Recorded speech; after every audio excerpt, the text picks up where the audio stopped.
Lost Minds of Phandelver playthrough, where we've got, well, only 5 people who sort of know what they're doing today. We'll be jumping back in, and to give us a quick last session recap, we have Steph. You gotta warn me about these things. I only know a Kalen. Well, last time we finally made it into Phandalin, I believe. Did we do anything of note before we got to Phandalin? You goblin ambush. We did. We got ambushed by the goblins, but then we beat them all. That's succinct. And then we made it to Phandalin, where Cyrus went off on her own to talk to Halia Thornton for a bit, which of course my character does not really know yet because I was in the inn the whole time. We also turned our wagon in, got some reward for that, which, if you remember, is why we were going to Phandalin in the first place. And then we walked around town for a little bit and then spent the night in the inn in town after drinking heartily, some of us less heartily. And we had just gone to sleep when we were stopping. Correct. And while all of you viewers have a chance to kind of digest that, let's tell everybody what we plan on digesting or imbibing tonight. Let's start with Steph still. I'm drinking a Mike's because Mike's are good. What flavor? Yeah, what flavor? The black cherry. Ooh, Jolly Rancher. Sure. I'll go. I'm drinking a Green Flash double stout with Serrano chilies. I thought the Flash was red. No, green Flash. Oh. I'm drinking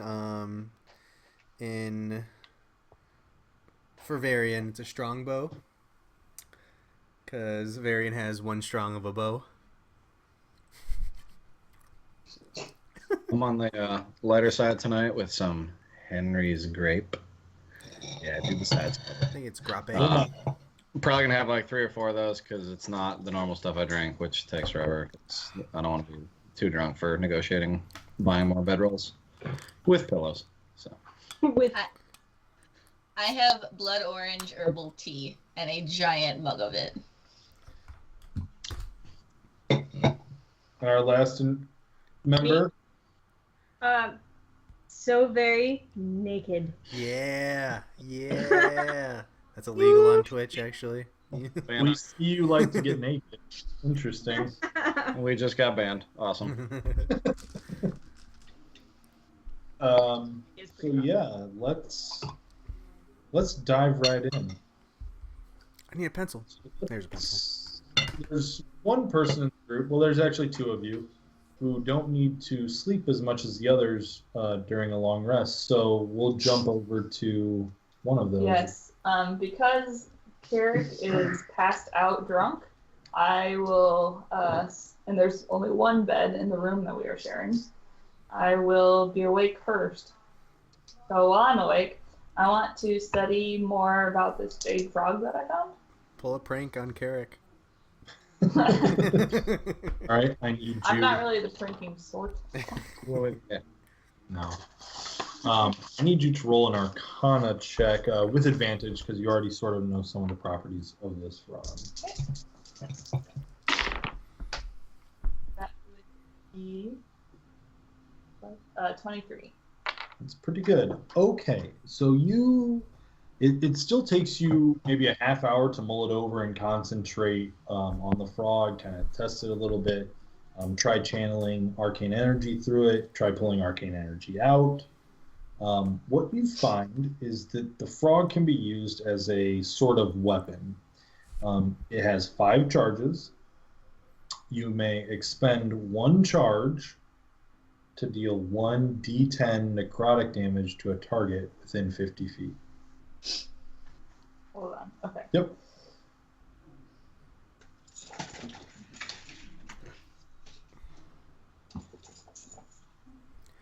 One d10. Necrotic. Just single target. Single target within 50 feet. Is it like the Futurama toad? The Hypno toad? I haven't seen it. Maybe. Does it? It recharges Okay, one that's what I was- D4 charges per long rest. When you attack a target, they roll a Dex savings throw against the frog's spell save DC, which is 14. If they succeed, they take half damage. Saving through. Against a spell save of 14.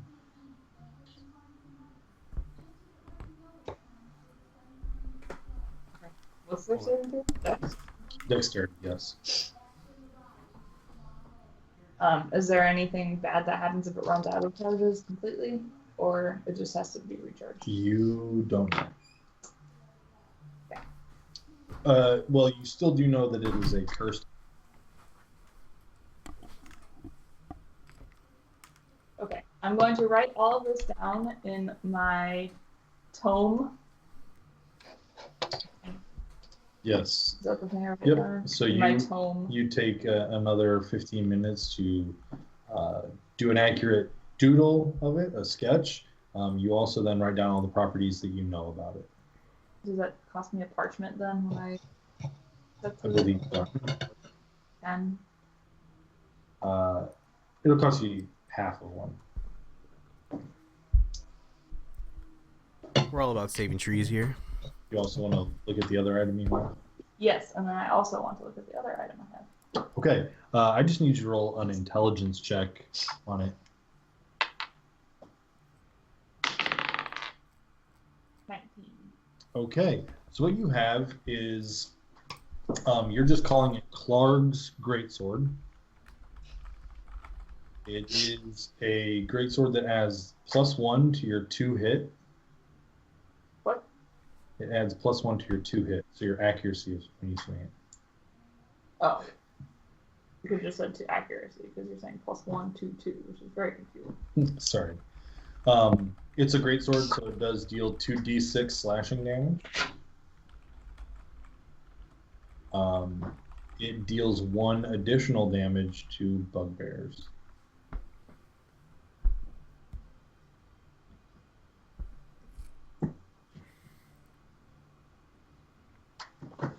Is this something that's worth writing down in my tome? It's not really. It's up to you. I mean, whatever I you don't consider really know what I'm knowledge. supposed to be. Okay. Sure. Okay, so you'll write it down on the other half of that piece of paper for the sketch. Yeah. Okay.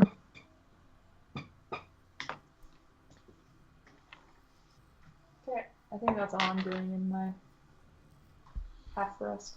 Okay. No other. You don't want to try and study anything or do anything like that. You're just gonna. No, I don't have any spells that I can learn, right? You've only got the ones that are in your spell book. Right. So I mean, you'll have to select which spells you want for the day. But other than that, Well, right, but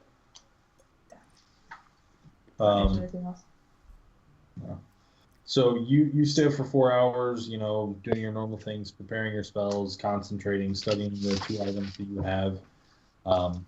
You do that for about 4 hours. About what you think you'll need to start meditating to get your rest. In this time, your brother has not woken up, but Okay. you guess he's pretty intoxicated. Okay.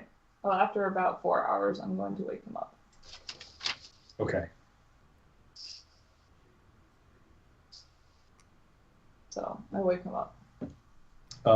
He wakes up with a start, holding his head, finds the restroom in your room, and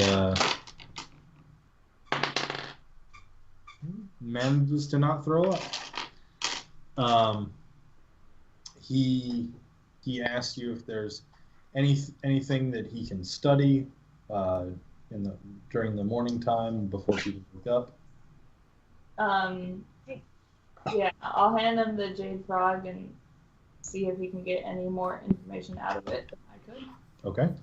But warn him that I want it back in the morning. He looks at you and goes, and says, okay. Yeah. He knows better than to test you. Yes, he does.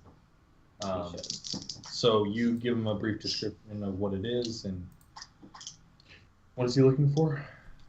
Just more. Just anything I didn't see.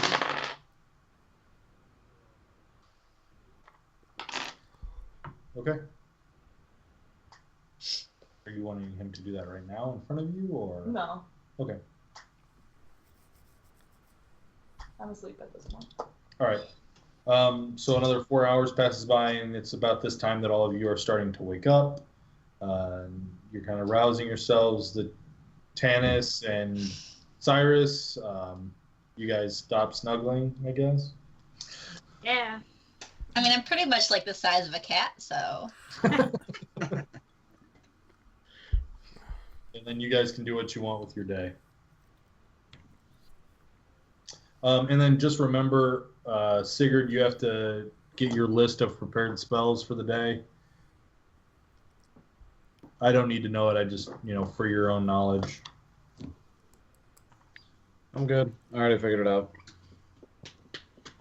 I say we should head downstairs and get breakfast and hear more about what Cyrus has to say about the. Wait, wrote it down. I think you and me are the only ones in the room right now, Tanis, so. Well, okay. We should head downstairs. You have information that I want about the people with the red cloaks. It's somewhere in here. Red brand, whatever they are. I want to know. Clearly, I need more information. So we should go have breakfast and hang out, and you can spill all. I will get breakfast with you, but I need you to promise that you will come check out the Lion Shield Coster with me. That's the place with the people that they went into last night. Is it dangerous? It could be. Do you fear danger? I love danger. Laugh in the face of danger. I'm excited. Definitely, but I definitely want to have breakfast first. All right, let's go downstairs and see if we can find the rest of our party. I'm also gonna go down. I'm gonna go bang on Carrick's door and say, "Hey, dude, we're gonna go check out that temple." He hops up, says, "Yeah, I wanted to go see that yesterday, so let's go do that."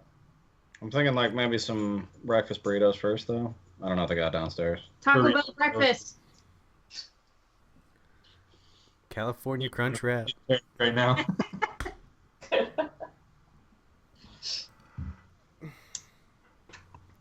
When we're down there for breakfast, I'm gonna talk to who's ever at the bar. He's the same person as last night. Okay. Before you get down there,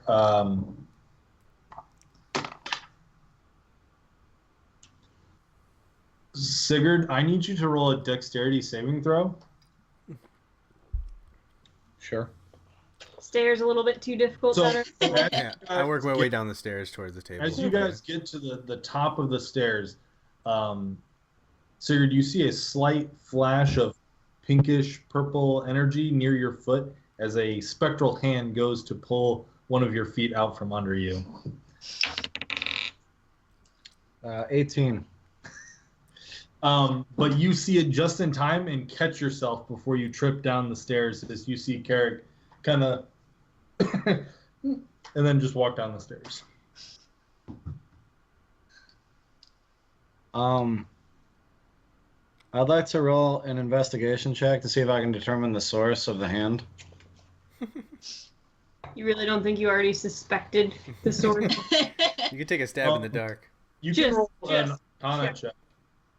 Okay, I'll roll an Arcana check. Sure. I got a 4. You don't really know. It seems weird. You only saw the spectral hand for a second. Could be the place is haunted. Does no, that's fine. I'll keep my suspicions to myself and move on to burritos. Okay. So as you get down, the man behind the bar, Toblin, is not there today. And so it's the other woman who didn't seem to be really doing a lot last night, just kind of interfacing between the bar and the kitchens. Okay.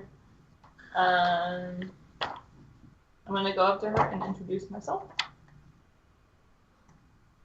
Kaylin Mysessi, I'm here to try to further knowledge of Ogma. Spread knowledge of her throughout the land. I heard there was a temple to Imora here. Is that the temple we passed on the way in the main area of town? Yes, dear. That would be the temple across the street. Are there any other temples in the town to other gods? No, that's the only one in town. Okay. You know if Sister Gorelli would be around this early in the morning? Oh, Sister Graylie is always around, dear. Wonderful. Thank you. Pleasure. Will you be joining us for breakfast? Yes, please. Oh, wonderful. Let me run to the kitchens and how many of you? There will be 5 of us. 5.5 of us this morning. 6 of us, I suppose. I will have the food started immediately. And she runs back to the kitchen and doesn't come back for a good 5 minutes. You suspect that she's helping prepare the food. Are we still on the all-you-can-eat from last night? Or are we going to have to pay for this? No, breakfast was included. Breakfast was included. Haha. Thanks, Tannis. We did such great bartering. I had too many drinks last night. Pretty sure it was Varian that got us the good deal. I'm just saying. It's true. But, you know. You speak about yourself in third person all the time. Out of character. And yes. I see a table over there by the window that seems like it could fit us all. Shall we sit down? In fact, looking around, there's all empty tables. Popular place. The So, sun has already been up for about an hour, so most of the miners have already left at this time. Surprised someone like you would want to sit next to a window, Cyrus.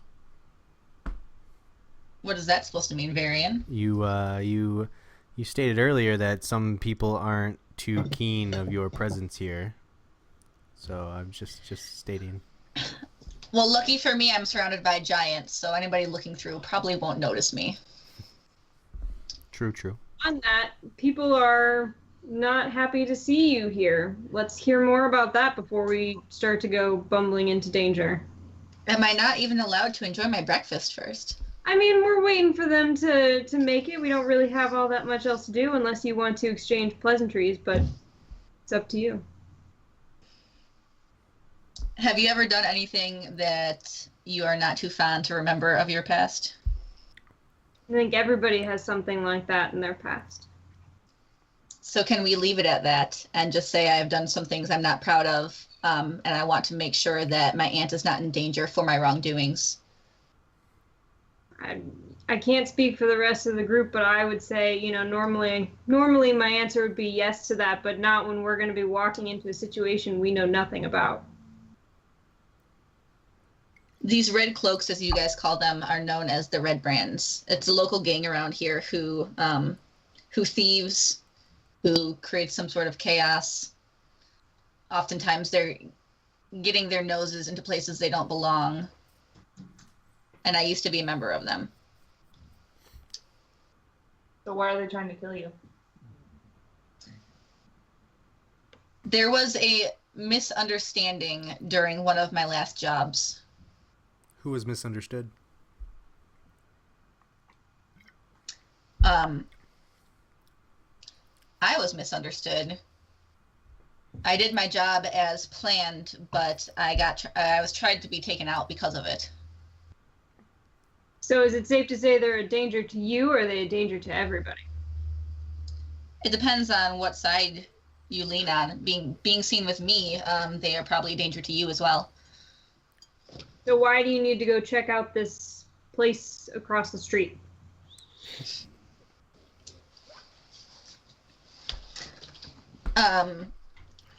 I'm friends with those in the Lion Shield Coster, and seeing the Red Brands enter there makes me worry for their safety. And you think we're going to be able to help? I mean, we helped get you down from that tree. We took you into our party. Hey, all gratitude on this end. All gratitude. I'm just saying. I mean, we're here to drop some stuff off. We're not exactly mercenaries. I'm not asking you to kill anybody. What was that? We're exactly mercenaries. Sorry. I'm not asking you to kill anybody. I'm asking that you come with me so that in case of a surprise attack, or if I walk into somewhere that, I'm not sure what I'm getting myself into, that I have a little backup. That's all that I ask of you. If it turns into a rumble, you are welcome to leave. I mean, I'm going on good faith. You're right. You did save me, and I already told you I'd go with you. It's just any information you can give that would be helpful so we're not going in blind. Well, they also have been kind of running this land for quite a while now. So besides just helping out me, I mean, you may get some gain out of this. We are still trying to find where this 7-tower castle is, aren't we? You think they'll have knowledge of it? Well, wait, I know that it was built by a magic dude, right? I was there for that conversation. But we were not. I was not? No, sorry. We, on the other side of the table, were not. I think you were told that, but we weren't there. Right, Eric? I believe so, yes. Yeah. Okay. The lady with the stuff. Eric, can I ask you a question? Yep. Glassstaff is a mage, is he not? You believe he is. You don't actually know that much about Glassstaff. Okay, but I do know that he has a staff with like an orb on it. So I'm assuming that he has magical properties, correct? You know that he has a staff with an orb on it. Okay. Back into character. It is also at this point that the woman who went back into the kitchens comes out with a platter, and she comes with eggs, meat, and some bread, and just kind of lays this platter down on the table before you and says, "Well, dears, do you need anything to drink with this?" I immediately go silent and wait for her to head back into the kitchen. Yeah, I think we're probably good for now. I think everybody can, we probably imbibed a little bit more than we were planning on. Could I have an ale, please? But don't tell the rest. Sure thing. Just some well water if you have some available. Very well. And she goes back. She brings 6 mugs, one of which has a darker color liquid than the others, and places that darker one in front of Sigurd, and gives you a little nod, and walks away. What? It's apple juice. I need my vitamins or something. I just raise my eyebrows at you and don't say anything. I feel like that's how we live our life no matter what. Kaylin, did you find out the barkeep's name by any chance? No, I did not. I'd like to thank her for my apple juice. I suspect she would be very grateful for some silver things. She's still in the room, Eric? She is. She's now just resting behind the bar. I'm gonna get up and walk over there and give her 2 silver squares, and say thank you for the ale, and I don't know. Oh no! Thanks for the ale. Thank you.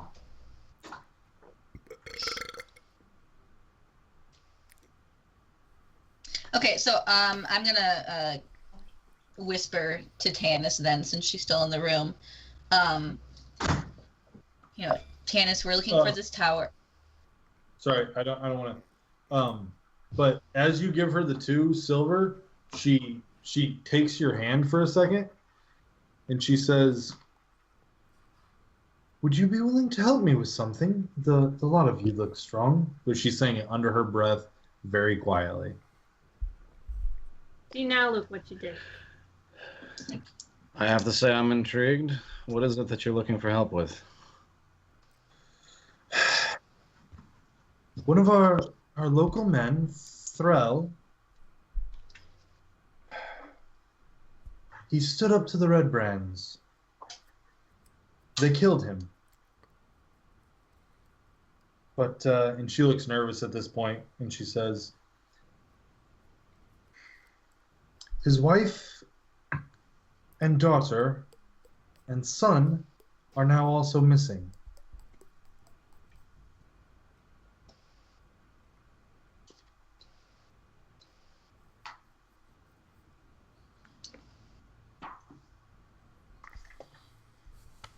Could you head to his house and see if you can find anything?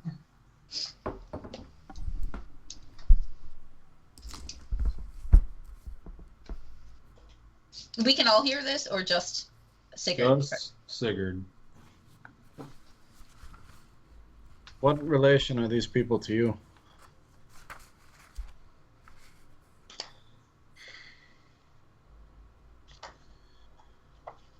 And I'm sorry, I didn't catch your name as long as we're chatting.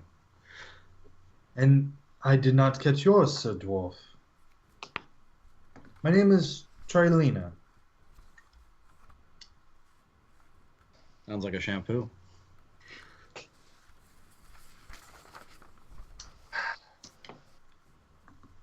That was a horrible joke.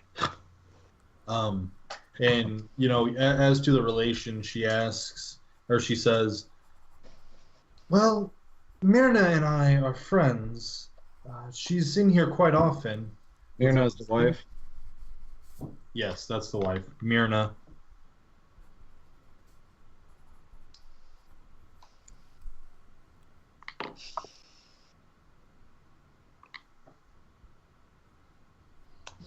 What kind of danger do you think that they've gotten themselves into?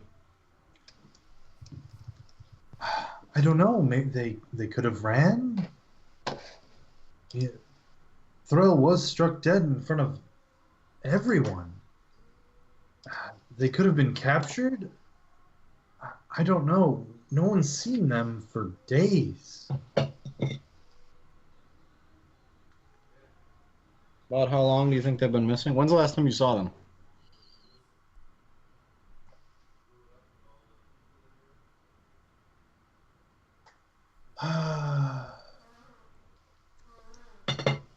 The last time I saw her was 6 days ago or so.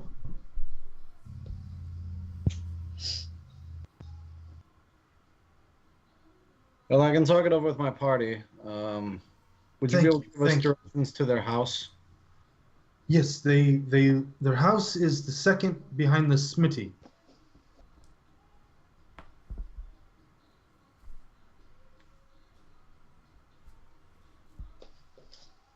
And as you are friends with this Myrna,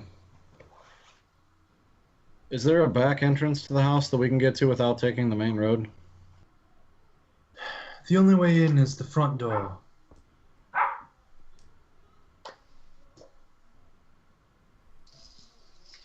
I don't love the tactical advantage that would give anyone waiting for us, but I'll talk it over with our party and let you know what we've decided.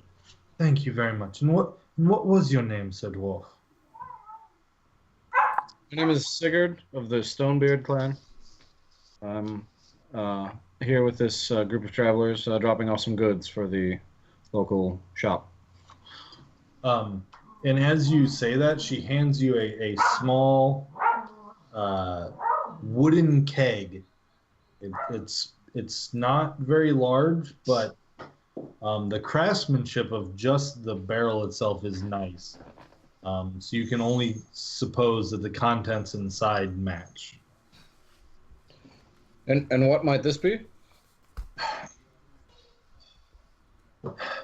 Your help is appreciated. This is...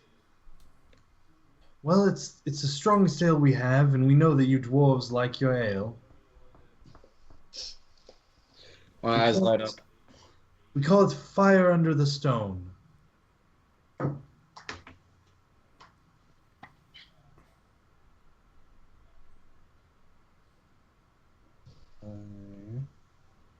Under the stone.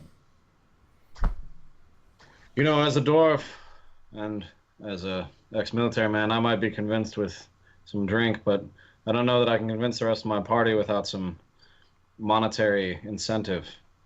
Is that something that would be available if we can return these people?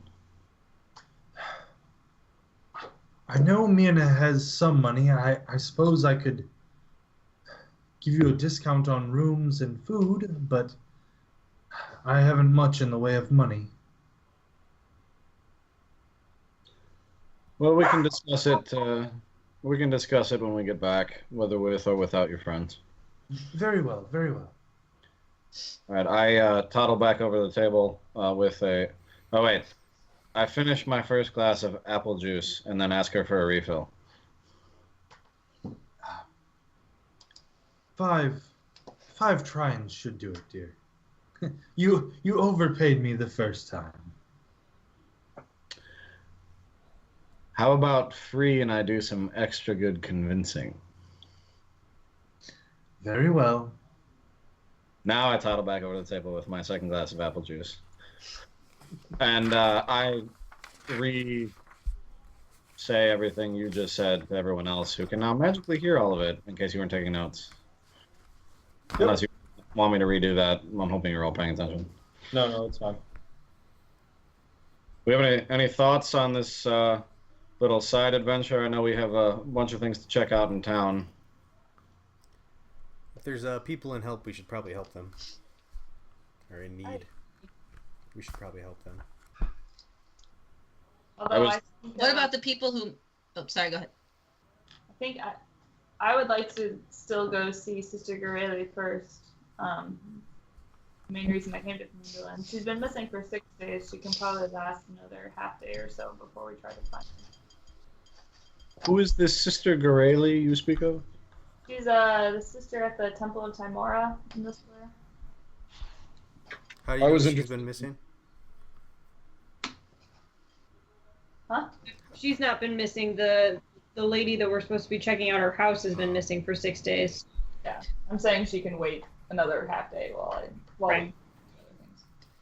Well, what about visiting the miners' exchange? If somebody's missing in this town, I guarantee the Red Brands have something to do with it. It doesn't sound like visiting them, though. They're going to be very chatty with us, even if they do know something. Well, I can potentially help out the miners' exchange. We can possibly get information on the Seven Tower Castle, which we need. They may know something about the mage, and they may know something about this missing family. I don't see why any path would be as good as this one. Why do you need to go to the temple? I need to go to the temple to get information about. I believe Sister Gareli might have information in Seven Towers Castle. And in addition, she's a supporter of Timora. She's one of their priestesses, and Timora and Ogma have a close relationship, god-wise. I need to pay my respects to her, even if I can get no information from her. But I believe she does have information, so it would be well worth a visit. To me, if someone might be in danger or missing, if we can go check out their house, I think it's the most urgent, rather than maybe guessing that somebody else might know. If we have directions to this house, we should go check it out.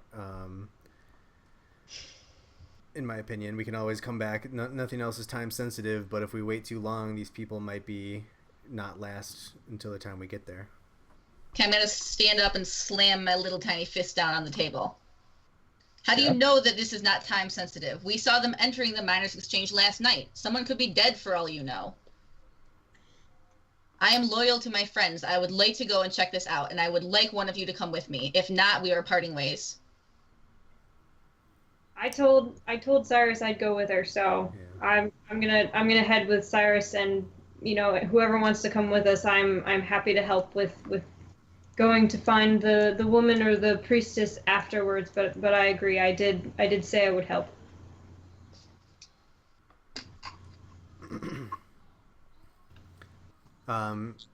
Yeah, so I would really like to go check out this house if anyone would like to go with me, just in case, to see if they're there or why they're missing, if we can find any reason why they're missing there.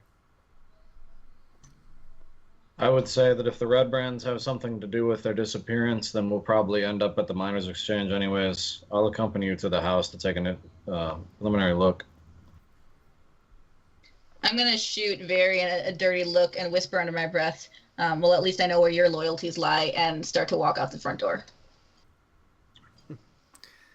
A smile, take the last bite of my food, and stand up and signal it over to Sigurd to head over to the house and look over at Kaylin to see where she plans on going. Eric, would you like to join me to pay our respects to Sister Gorelli? He nodded and said yes, that he Okay. would. All right. We will join back up with you somewhere. I guess we could all meet back here in a few hours. Yeah, whoever's able, let's meet back in the square around noon. Sounds good to me. All right, so you all head off in your separate ways. The people who will reach their destination first will be the siblings, since they're literally going across the street. So the two of you walk out. You walk over to the temple, which is not a very large building. Out front there is a stone circle, which forms a sort of wall that walls off a small prayer area with a shrine and a statue of Timora out front. There are a large set of double doors, one of which is open and leads into the place of worship. There are pews laid out, and as you get to the front, there's a small altar, another statue to Timora, and then there are two wings off to the right and left. Okay. Do I see any people anywhere? Yeah, looking in, there are two people sitting in the prayer circle. There's an additional 4 to 5 people in the temple itself, and there is one elven woman running kind of back and forth between. She's a younger elf, younger than you. You can tell by the look of her, and she's bouncing from person group to person group, talking to them, praying with them, and blessing them. Okay. I'm gonna walk up to her or I'm gonna wait a little bit till she looks a little less frantic and then approach her. You've obviously never met Sister Gorelli. No, I haven't. Yes, dear. Yes. How may I help you? Are you here for a blessing, a prayer? What do you need? A blessing never comes amiss. But I'm actually here to meet with Sister Gorelli. Yes, that's me. It's you. Oh, wonderful. Who are you? Why don't I know you? You don't look familiar. You're not from around here? No, I'm not. My name is Kaylin Mycesia. This is my brother, Carrick. We have come from... Carrick gives her kind of a look. Of course he does. We've come from Neverwinter, where we serve Ogma. And we were told that you would be well worth a visit on our way to Pangolin. Or when we were going to Pangolin. Okay, yes. Who told you to meet me?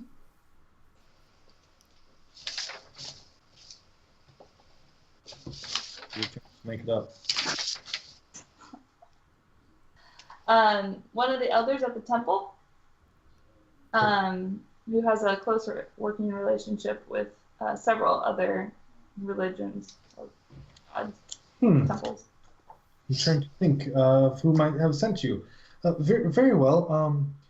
and you can see as she moves around, because she's still walking, and you're just walking with her. She has sort of a limp right now. It's not very noticeable, but it's noticeable enough. She doesn't have that elven grace to her. And she kind of bids you to wait a second, and she bends down over a group that's praying. You see her a couple times reach for her holy symbol and grab it, tighten her hand, and put her hand on people. And she says, yes. Anyway, okay, so you were told to meet me. Agma, yeah, okay. What? I know there's something about Agma. Come over to my office quickly. And she leads you up to the front altar, and then off to the left, there is a small, very, very cluttered room. There are tomes that are open, random scraps of parchment everywhere, a half-empty bookshelf. Most of the books are on the desk that's in the room. There are candles strewn about and reading places that are kind of carved into the madness. She goes from 2 to 3 different places, picking up books, flipping pages, looking for the right thing. It's here somewhere. It's okay. I think I found it. There's Agma. There's a shrine, right? Yes, Shrine. there's a shrine in Seven Towers Castle that has been converted to. Yes, the old wizard, right? The old wizard. He had a shrine to Agma. He was seeking knowledge, power. Yes. Perfect. Okay. And But she now takes out a goblins- quill and starts writing notes. Now we hear goblins over the castle and converted the shrine to Agma into a shrine for Maglubiet. That sounds terrible. Let's see. And we would obviously this cannot stand. We must do our best to find this shrine and re-bless it to Agma. That does sound important. Yes, I know that I have in my text somewhere. I've got something on the tower. Let me. And she looks to her bookshelf and she just stares for a second. Maybe it's not in here. Maybe in my library. The other wing. There's a library.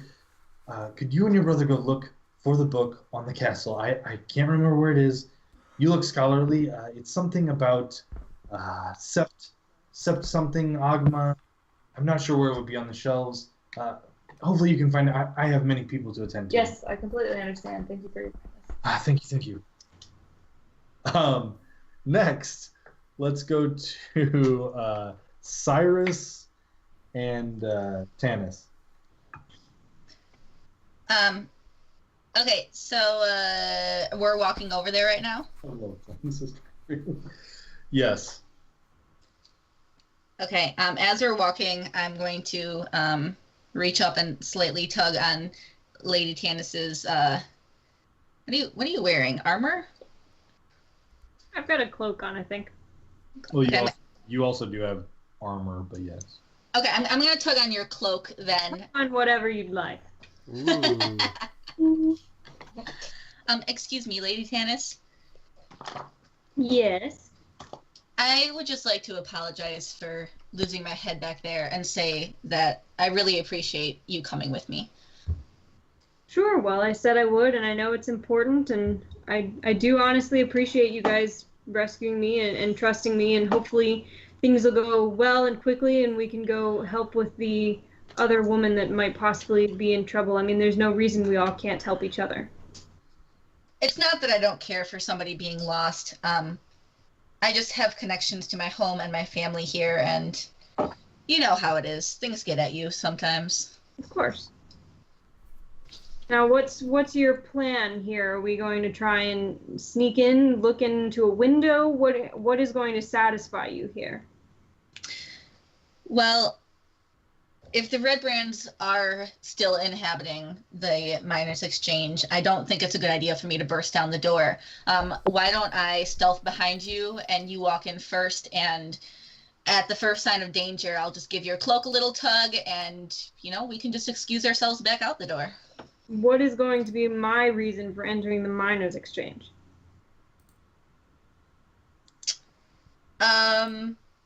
Well, you guys are going to the Coster, aren't you? Sorry, yep, sorry. Lion Shield Coster. That's correct.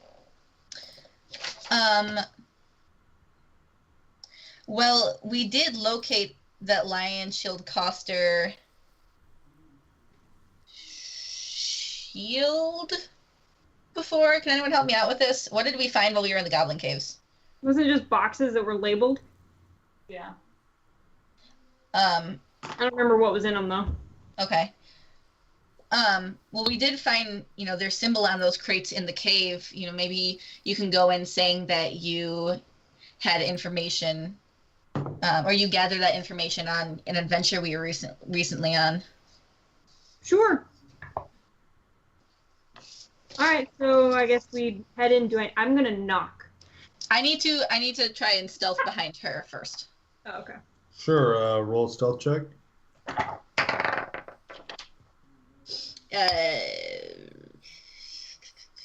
20. Okay.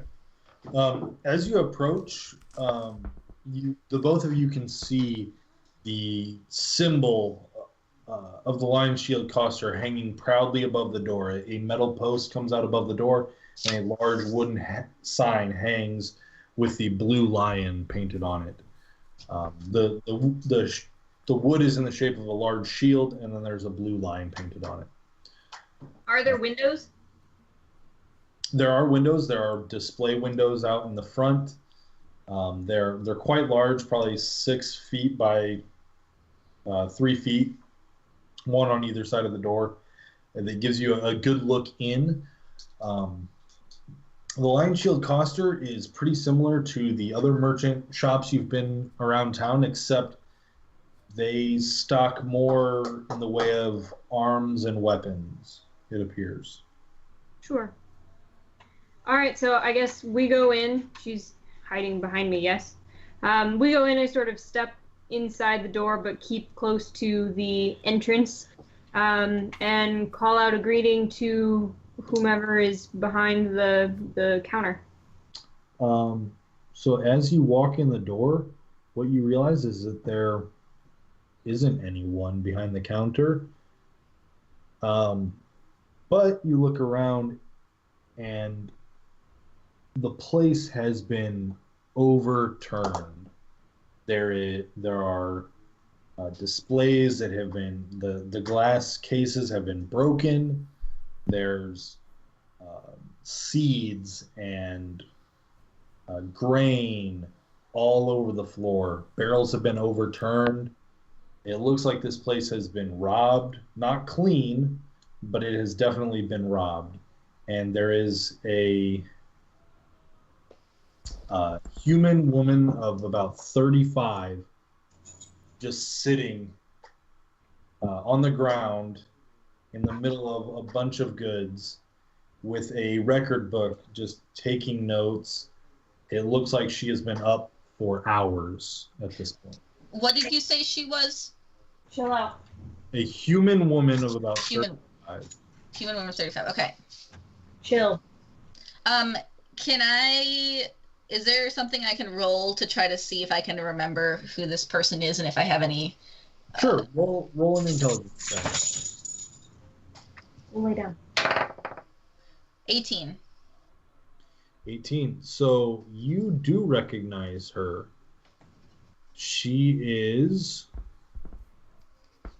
Her name is Linene. Okay.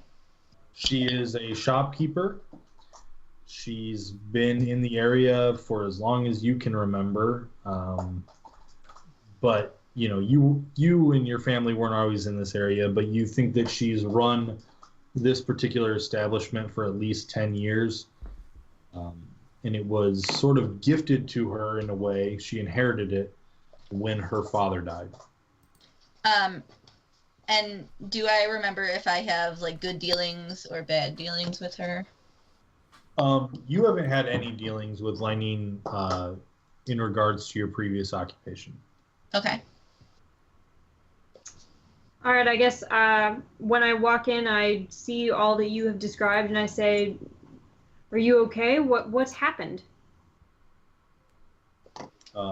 She looks distraught, frustrated, but turns to you and says, "Well, my dear, I've been robbed. Isn't it obvious?" Well, do you know who did it or why? Of course I know who the hell did it. The Red Brands. I'm gonna step out from behind her since I don't sense any imminent danger. I mean, she had seen you before, so it's not like she's surprised. It's very difficult to hide in broad daylight. Hey, I have a really awesome cloak, okay? That's true.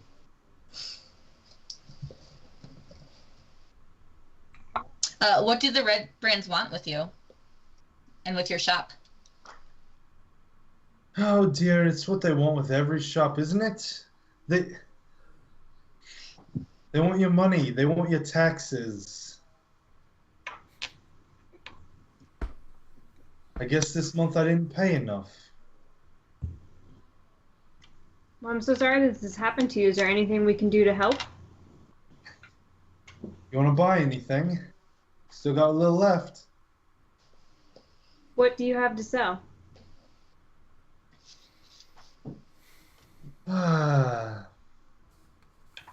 Well, come to the back. Come to the back. So she leads you into a back room. It does have a locked door, so she unlocks it cautiously. And at this point, she is holding one of her. She actually has a short sword on her. And she's being very cautious. She doesn't really know the two of you. And she unlocks the door and has one hand on her sword, then brings the door closed and locks it again. She says, how do I know you're not with them? Huh? I barely know you. And she's got her sword out at this point. Hey, if you don't want any help, we don't want any trouble, we're done here. We just were trying to be good Samaritans, thought we could help, but if you're not feeling great about it, we'll leave. Roll a persuasion check with advantage. Okay. While she's doing that, I'm going to ask Lenine, do you know, is it Kelleen? Is that my aunt's name? Yes. Am I pronouncing that right, Kelleen? Okay. Lenine, are you familiar with Kelleen Alderleen?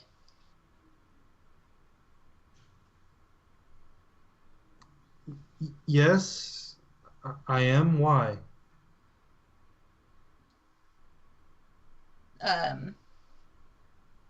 That's my aunt. She has a farm south of here. I suppose you did look familiar. Her hand is sort of shaking at this point. She's closed her book. She puts her short sword back away and she says, "I'm sorry, it's just... I've had a rough night." I can understand, but if you know my aunt, you should know that we don't mean you any harm. I guess, dearie, I'm sorry. How is your aunt doing these days? Well, I was actually hoping that you could tell me. I haven't seen her in a long time. Have you had any word about her and her well-doing? I don't see her often. She keeps to a farm, you know. Well, I'm a little anxious about the fact that, the Red Brands have started to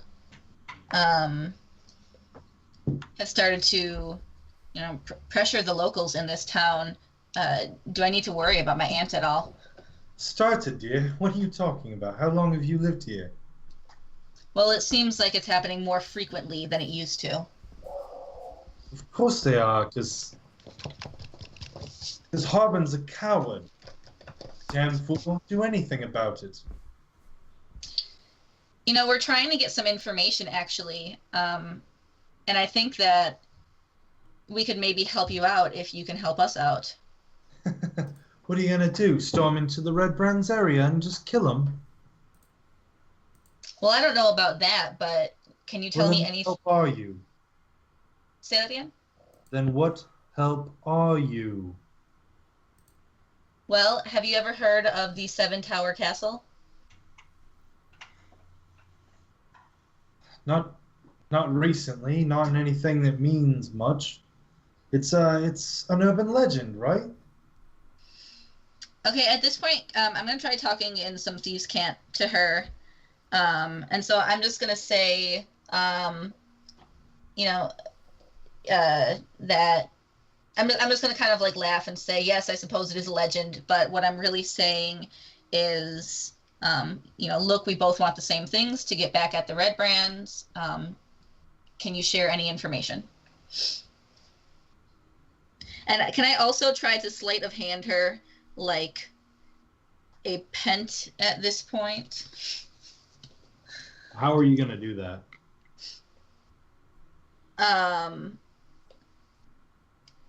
That's a good question. How am I gonna do that? I mean, can I consolingly pat her on the hand or something? Grab Yeah. her hand and Well, I was gonna say shoulder, but it's a little out of your reach, I think.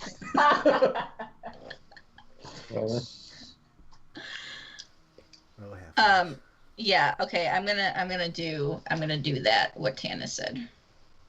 Okay. Sure, roll a sleight of hand check. 13. Okay. So you, in Thieves, can't say what you're saying while also trying to console her. She is thankful for the words that you're saying.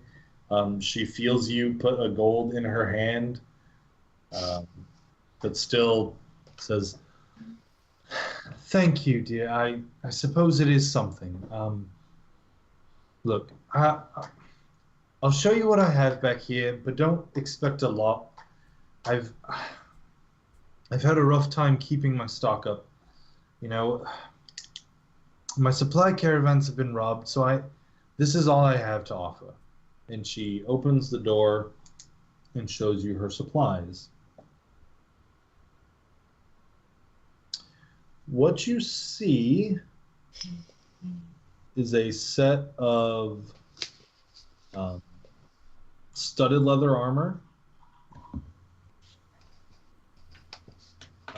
Cyrus, this wouldn't be useful to you. It's not quite your size. She also has a light crossbow. She has about 40 bolts.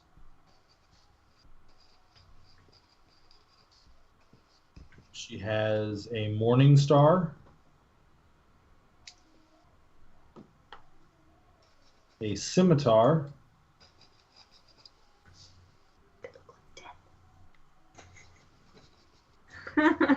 And a hand crossbow.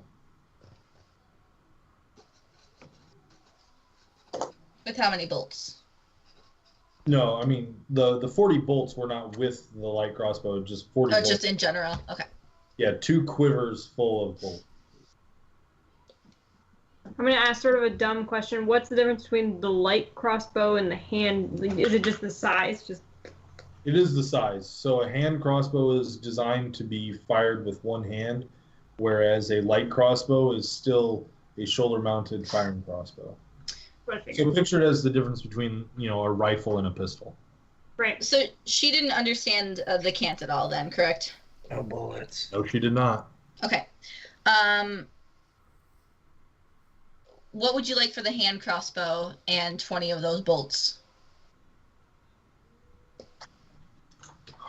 Well, the hand crossbow is sort of a specialty item, but I could do 70 gold pieces for the crossbow and the bolts. What about a trade instead? Well, I'm interested. I'll hear you out. What exactly did the Red Brands take from you?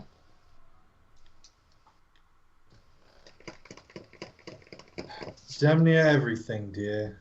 Do you see the state of the shop? I lost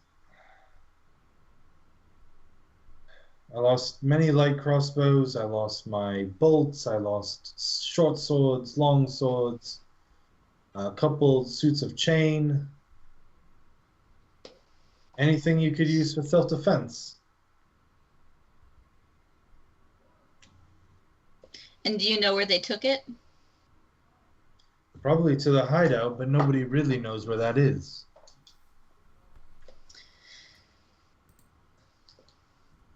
If we can find their hideout and get some of your items back, would you be willing to part with some of it for free? Perhaps, dear. It all depends on what you find and what they have not yet abused. And it's at this point that we're going to cut over to Varian and Sigurd. What are you guys doing? So are we just arriving at the house? Yes, you are. You have walked past the smithy, and there are two houses down the lane, this little road that you're on, and you were told it's the second house. Can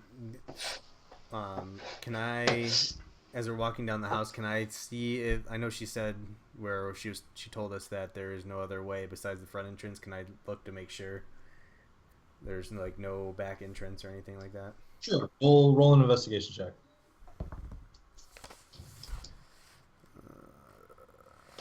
Nine. So you stroll around looking for. Yes, Jordan. You're looking for entrances, but from your vantage point, you can't actually see most of the backside of the house. So you're not sure if there's anything, other than the front door. Sigurd, how do you want to approach this? Can you see in the windows? I'm a little short. So can I go to the side of the house and check in one of the windows? Sure. Roll a perception check. Meanwhile, I'm watching the front entrance to make sure nothing comes out. Okay. 19, yeah. 19. All right. So you look through the window. What you see before you, through just you're looking into a living area. There's a small cast iron hearth. There's a couple bedrolls. There's two cabinets that have been tossed. So the doors are flung open. There's basically nothing inside. The house has been stripped of most everything inside. No movement or anything? You don't see any movement.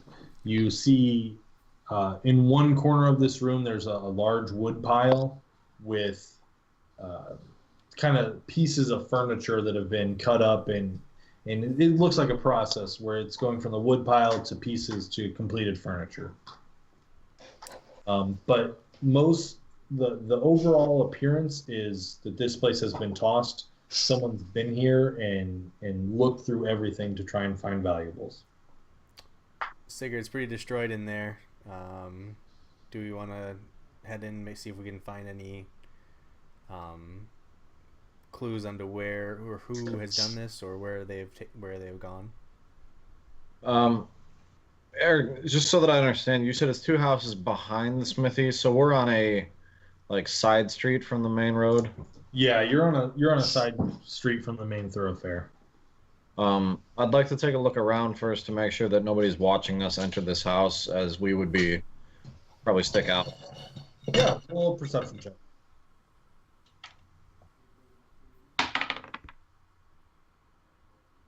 20. You look around. At first, you don't see anything, and then you see one figure who isn't going about their business. They're just kind of sitting off towards the town square, but they have a good view through a couple of buildings through a back alleyway towards the house. The figure is just sitting on a bench. They are wearing a red cloak with the hood pulled up. Varian, I don't like the looks of that cloak sitting in the town, all the stuff you just heard from the DM. I don't think we should just enter this house unawares because he looks like he's a scout for whoever might come to ambush us as soon as we enter. How far away is he? The bad guy? Or the cloaked guy? He's probably 120, 150 feet away.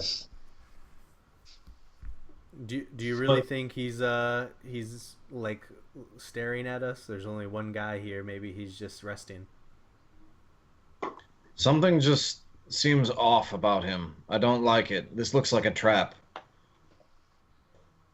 I think we should go have a chat with him before we go in the house, just to make sure that we're not walking into something we're not going to be able to fight our way out of. Yeah, as we're talking, I'm at the front door. I just stick my hand on the handle just to see if it's locked or not. You try the handle. It is not locked. And then I'll pull my hand away and say, or go to Sigurd and be like, okay, let's go talk to him. And we waddle over. So you guys walk towards him. Once you get within about 75 feet, he slowly gets up and starts to walk away in towards the town center.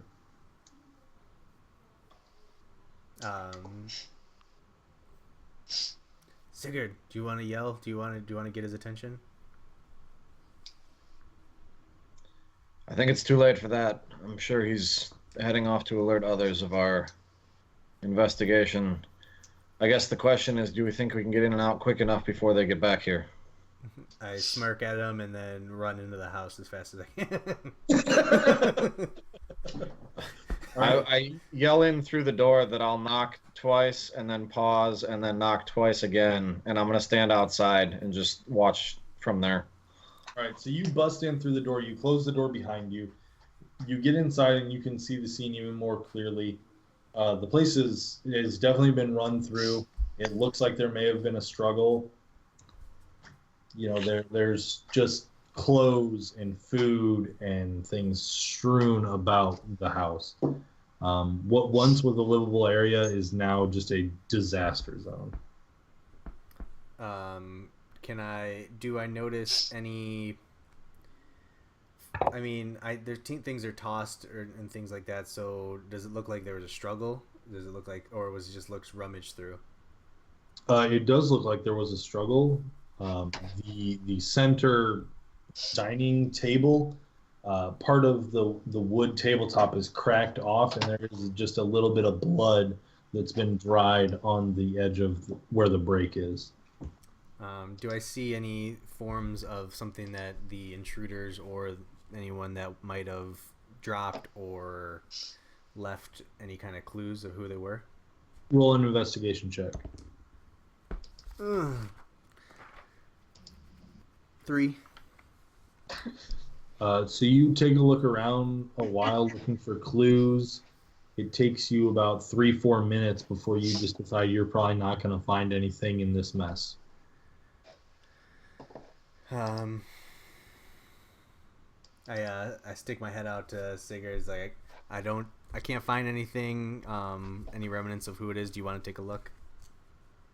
Maybe you'll notice something that I don't notice in terms of symbols, colors, things like that. Switch me. Right, so me and Sigurd switch. Yeah, sure. I go inside looking specifically. Wait. I don't know that they make furniture because I wasn't looking in the window. I look around. But now that you look around, you see that they make furniture. At least the husband did. I look around quickly to see if I can find any kind of ledger or records or anything that give us a better clue of who he had dealings with. Sure, yeah. Roll an investigation check. Natural 1. So you look around for a while looking for a ledger. Eventually, you do find a leather-bound small book, and you think, okay, I've got it. You open it up. There's doodles and colorings. It appears you found one of the children's notebooks. But on the bright side, there are a couple numbers drawn in it, so maybe that's a ledger. I'll put it in my backpack for later. Have somebody else look at it who's clearly got better investigation skills. Can I do a check to perceive if it looks like something is out of place in the house that wasn't a member of the family's? Sure. Roll a perception check.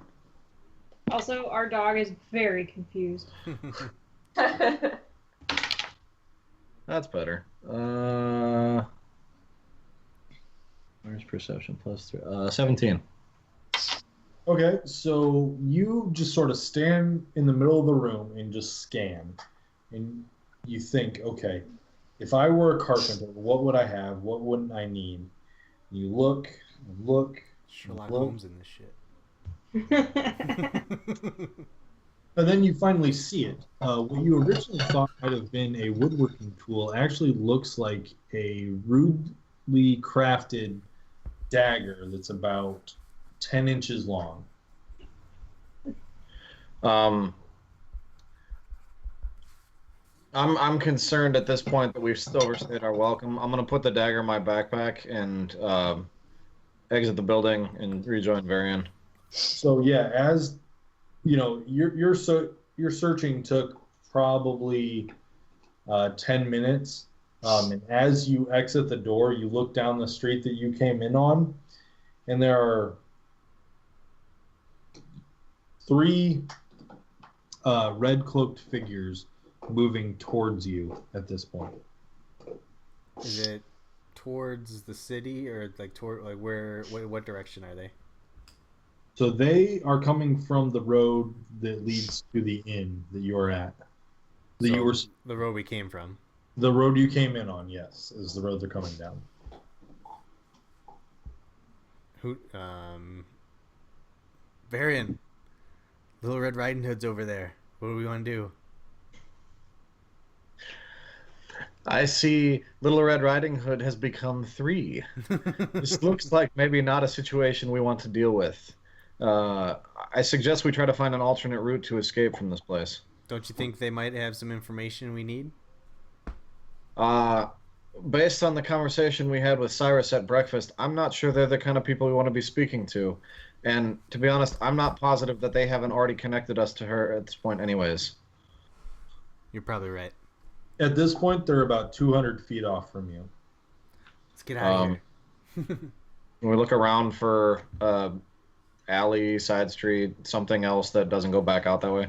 There basically is a side street directly towards where you saw the first guy watching you that you could go down. It's basically that or go straight at them. How wide is that side street? The side path itself is maybe only 5 feet wide, but on either side of it, you've just got grassy knoll type area. You know, the town is pretty open as far as towns go, so mostly you can get around pretty easily between buildings. It's not like a tight cityscape. Okay. I see a side street heading back towards that. It's going back towards the main road, correct? It's just the different. No, it goes directly into the city square. Okay. Which the city square at this time of day is pretty busy with people that have wagons with their shops open and things like that. Baron, I think we just need to make a break for it and get back to public. I agree. Move it, Dwarf. Dwarf. I'm assuming this is, they'd have to, well, I guess it would be an assumption. We'd just take off down the side street towards the square. They toddle double time. Okay, so you guys take your, minute or so to get to the city center, the city square. There are a couple wagons pulled around.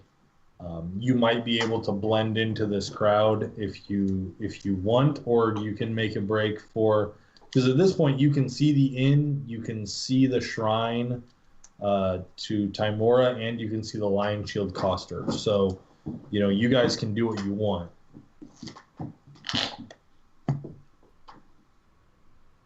Varian, where do you think we stand the best chance of losing these guys?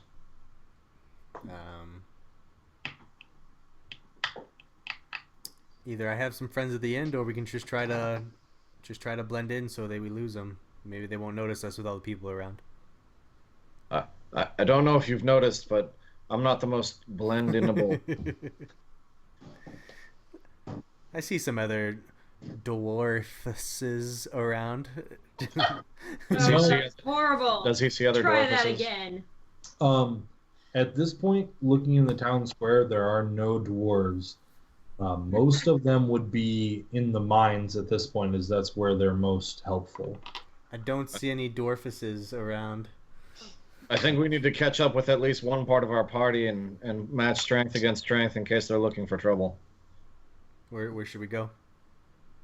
Which can I tell what would be closer, the temple or the coster? From where you're standing, the temple is closer. The temple is probably only 50 feet away from you, whereas the coster is by 150. I'm feeling pretty religious right now. I had a thought to go check out the temple myself anyway, see if I can gain any divine inspiration. I say we go find the crazy twins and see what they're up to. Are they twins? Or are they just brother and sister? Brother and sister. It'd be better if Okay, they're... so as you guys head that way, I need you just to both give me quick athletics checks. Uh-oh. Ooh, I'm proficient. She's older than him, remember, Matt? That's why he looks up to her. That's right, because I had her look at the frog. Yeah, 10. yeah. Look down on him. 16. What do we got? 10 and 16. Okay, so yeah, you guys managed to, break out into a jog, make it into the temple, and when you get there, you see just people in there, 5 or 6 people at this point, praying, or in various states of conversation. And now we're going to jump back to you guys that are in the temple. It's taken you probably 20 to 30 minutes, but you guys have located the book. Yeah. There's actually 2 books in there that have reference to a place called Arugar. Now, you haven't heard this name before. Arugar. Aurugare. Do we see them? Are we together? Once you guys enter, you can start to hear Carrick as he's shuffling through books, and you eventually find them. Obviously. But you two, you each have a book. You haven't heard this name before, but you do see reference to 7 Towers, Castle, in the Woods, Place of Knowledge, Place of Power. What is Arugar? Are they using that as a word for the That's castle? a name for the castle.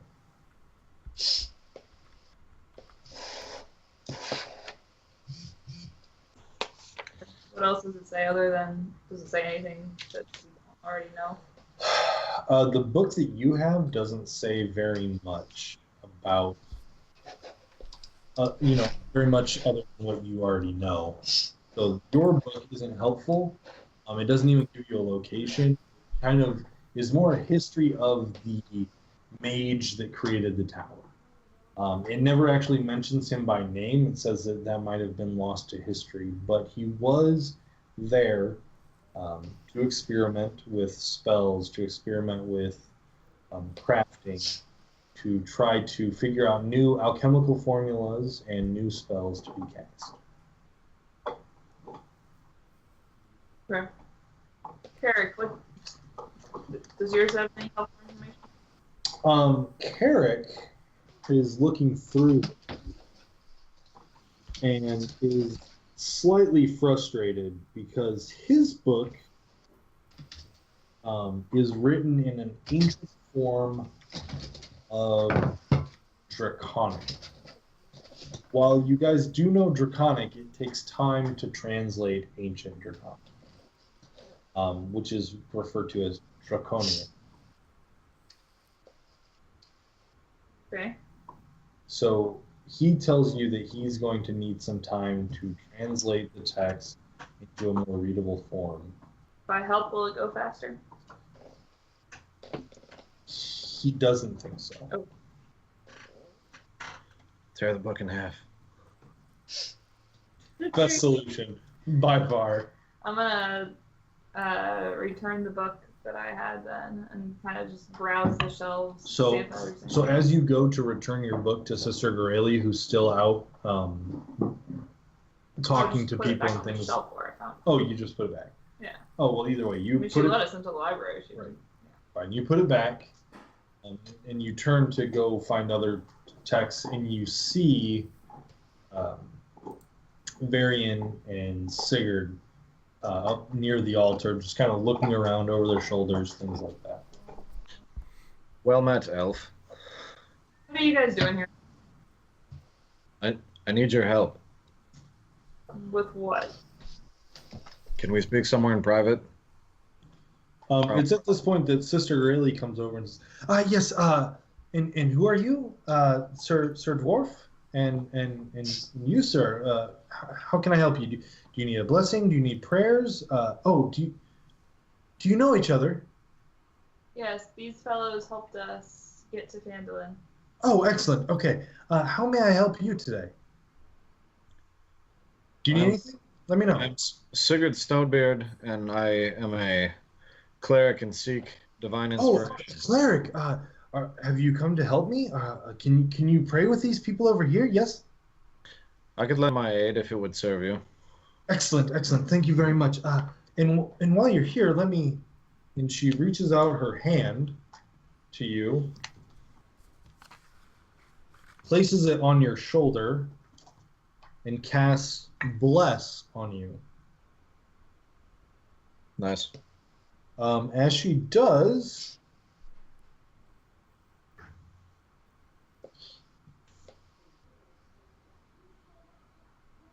That's not what I wanted. Where's the one I wanted? He's got the card, if that helps.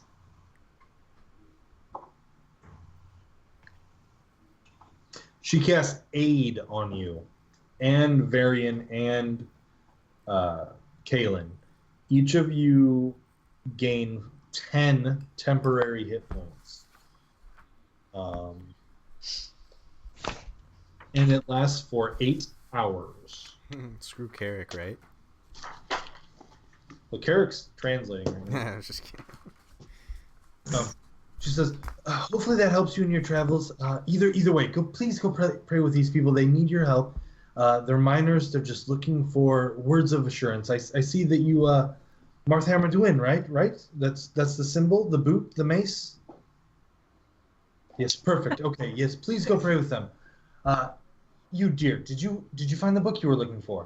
Yes, Carrick is in the middle of translating it. Right Okay, perfect. Thank you. May I borrow a second of your time? Of course. Wonderful, thank you. Okay, so so you're here to help. You're a mage, a wizard, right? Yes, I am. Perfect. Okay.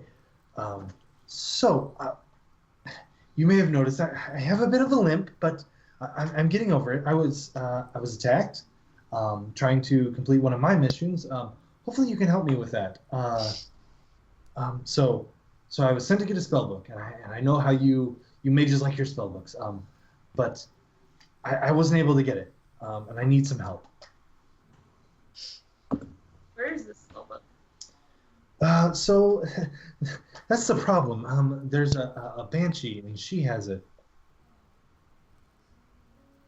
Her name is Agatha, and I guess I didn't appeal to her well, and she attacked me, and got me right in the leg here, and she kind of lifts up her robe a little, and you can see a pretty nasty slash through her leg.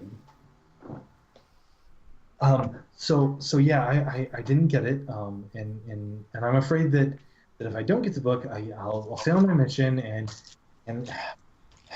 she kind of starts hyperventilating at this point. You can see she's just very stressed out.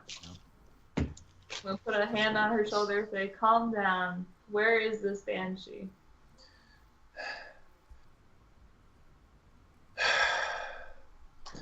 Thank you.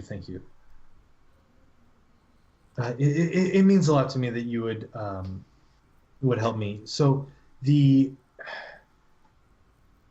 Banshee is near Connieberry. It's up the Tribord Trail. It's quite a ways out there. I was gone for a couple days while I was trying to do it, and now I've got all these people flooding in. I have to pray for them and bless them and aid them. My work is never done here. Is it east on the trail or? Yes. It's far east on the trail. Sorry. Well, I won't be able to leave right away. We still have some things we need to do around Phandalin to try to help the people here. Yes, that's fine. Just come to me whenever you're ready. The Banshee needs to be talked to correctly and needs to be presented with a suitable gift. I don't think I got the gift right. I need to translate texts and I need to get it right. Okay. Are the texts here? Do you think you have the information? Or I don't know. I have to do some research and get a hold of my people and I'll let you know. Just come back in a day or so. okay, I'll do that. Can I peek out the door to see if I see any red cloaks walking around? Yeah, roll a perception check. My rolls are phenomenal today. 11. So you do, at this point, you do see some red cloaks. They've kind of split off at this point. There's 3 of them just walking slowly through the square. It doesn't really look like they're looking for anything or that they're really moving with purpose. You don't know if they've given up on you or if they're just kind of looking slowly, trying not to draw suspicion. I'll just put my head back in and lean up against next to the door and wait for the rest of the party. Sure. Let's jump back to the Lion's Shield Coster.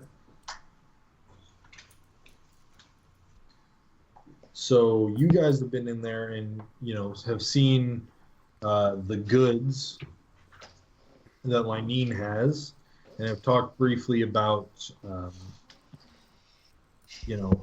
woes. What do you guys want to talk about? I think unless Cyrus, you have any more questions, I think we appreciate your offer and we may take you up on it. And we're so sorry for all that's befallen you, but we need to meet back up with our party just now. Very well, my dears. Could you do me a favor though? While you look well traveled, are you not? You could say that. Well, on your travels, or if you investigate the Red Brands further, could you keep an eye out for my lost wares? The ones they stole, sure, last night did hurt me quite a bit, but at the same time, I've also had caravans just not make it to my shop. I have no idea where they could be. I'd say we could keep an eye out, certainly. There's a reward. I may have information about where some of your wares are. Yes? Where are they? Have you seen them? Well, how badly do you want to hold on to that hand crossbow? Dear, the information isn't worth it. I need the goods in my store. I'm not going to go out. I can't leave. If I left, I'd have nothing. I mean, we saw crates and crates with your symbol, so you could always hire someone to get it, but if you'd rather not have the information, that's fine. Lady Tannis, should we leave? I'm fine with that, and we need to meet up with everybody anyway. Dear, please, just tell me where it is. I would like to hire you. Why can't you go get the goods?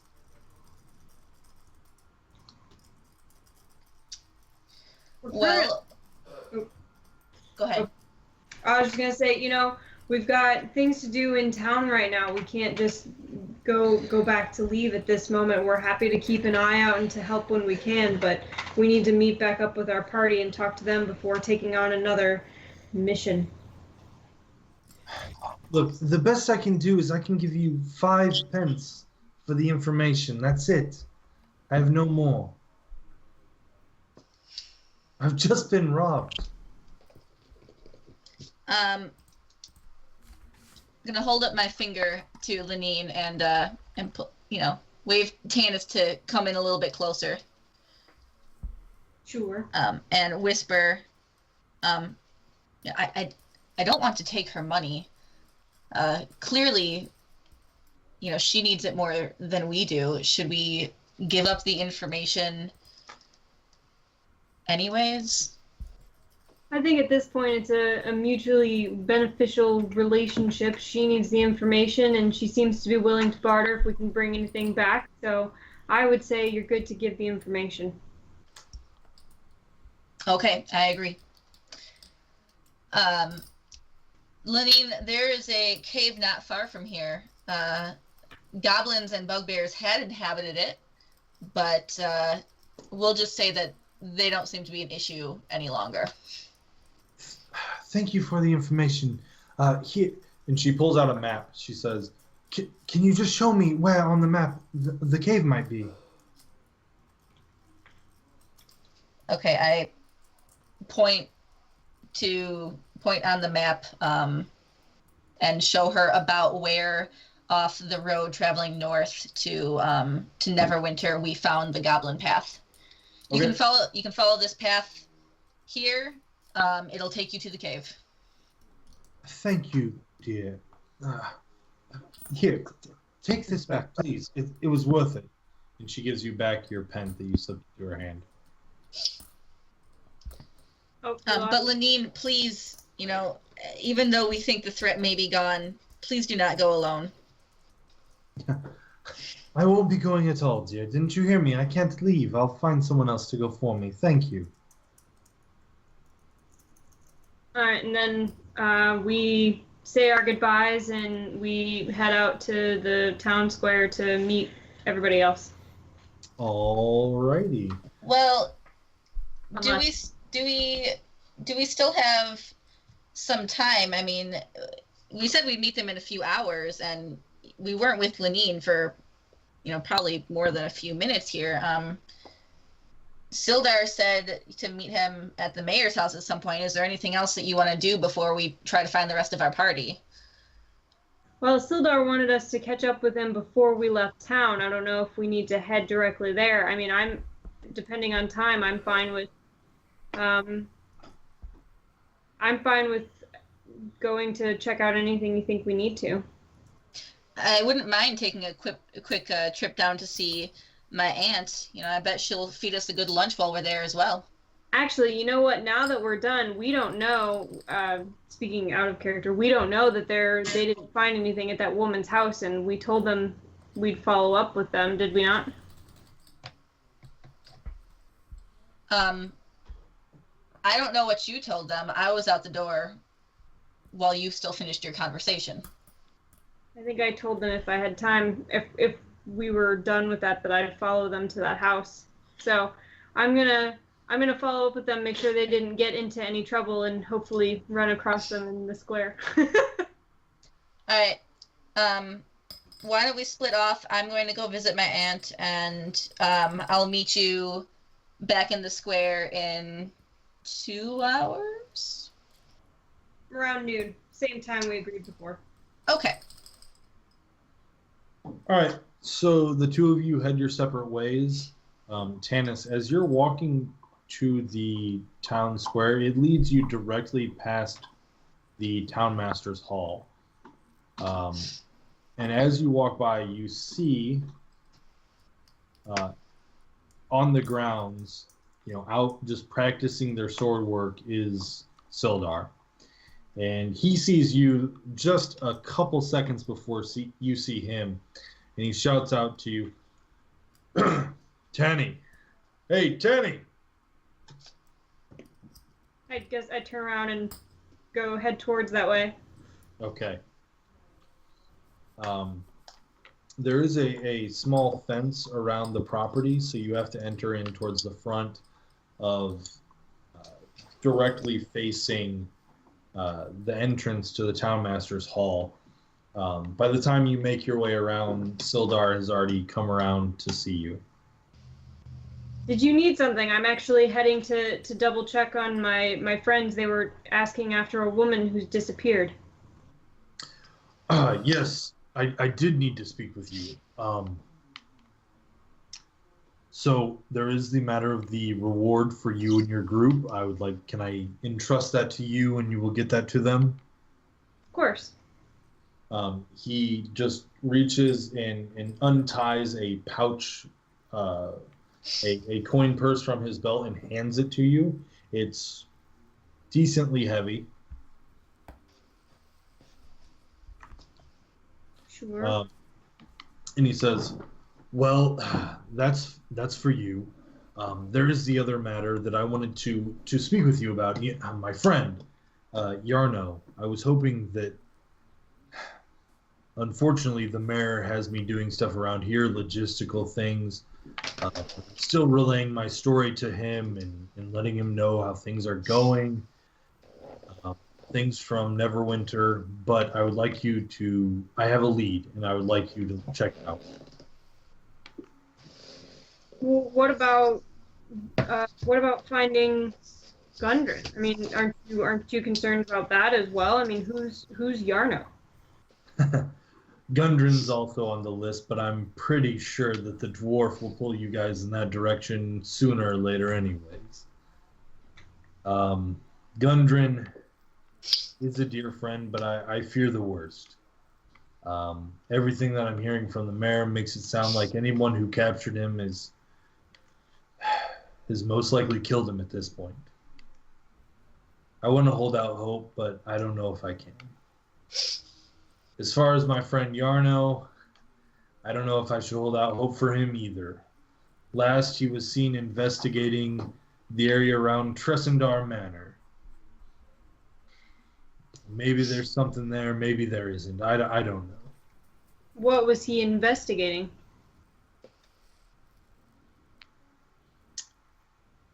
Well, he was here looking into the red brands, so they're called. He's a shorter human, dark hair and beard. He has some magical talent, I suppose. Part of the Lord's Alliance. We sent him out here to check on the area, see about its viability. We heard a few messages here and there about a group of thugs. He said he was going to go investigate this red-hooded menace. He went towards Tressendar Manor and never returned. Well, I did say I would help find Gundren. I joined up with them and they helped rescue me. I don't feel like I can just leave them in the wind, but I'm happy to look into this matter and see if they'll help as well. Very well, very well. Well, I don't know how Yarno is going to be if and when you might find him, but I will offer you and your friends 200 gold if you can find what's happened to him and deal with the threat of the red brands. From what I've heard, they're terrorizing this town. There's not much I can do about it. I may be able to help you, but I don't know. Well, I think the 200 gold will definitely go a long way to convincing them. So I will bring it to the group, and I think I'll be able to convince them to help. Also, I've talked with the mayor. He seems to think that Gundren can bring prosperity to the area. So he's agreed to get with me and meet me halfway and offer you and your party, if you will, 500 gold pieces, pence, to see Gundren returned with his map.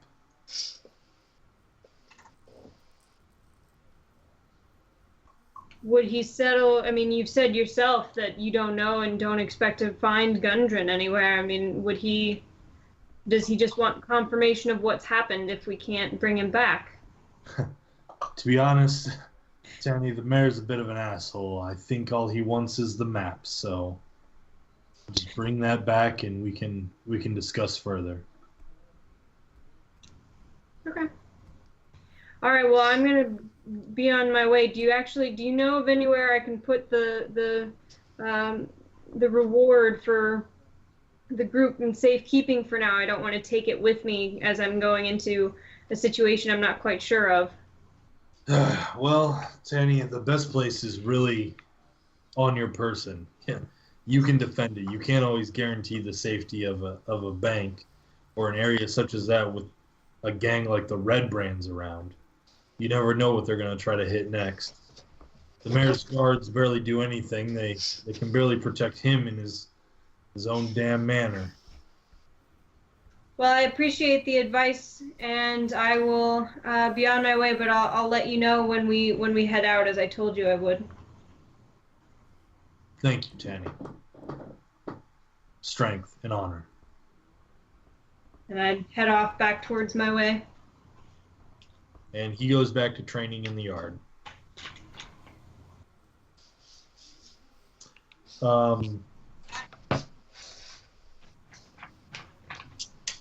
Cyrus, you are headed south towards your aunt's farm. Yes. Are you just heading down the main road towards that area, or how are you trying to get there? No, I'm heading down some side roads, just thinking that I'll probably be less visible that way, and hopefully won't run into anybody I do not want to run into.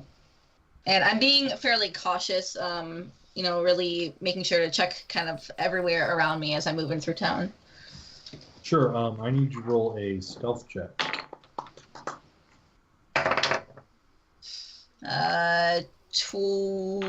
26. That's pretty good. Okay. So you try to move as silently and quickly as you can to your aunt's house. Once you get within about 100 feet, though, you notice something is a little off. At this time of day, normally the lights, the candles wouldn't be lit inside, but today they are. And you notice a shadow kind of move across the window. The shadow. So I need to roll a perception check. Sure. 16.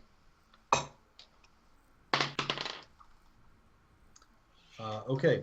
So you also notice that outside of the house, in one of the bushes, is hiding a woman in a red cloak.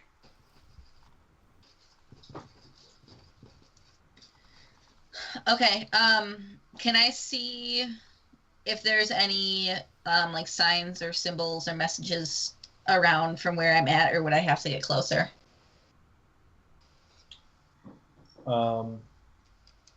So you move to get closer to see if you can see anything. And it's at this point that a hand comes and covers your mouth quickly. And this is from a figure that is taller than you. And you hear a voice say behind you, "All right, dear, let's not do anything too brash. It's Halia. Come with me." She just pulls you back away from the house.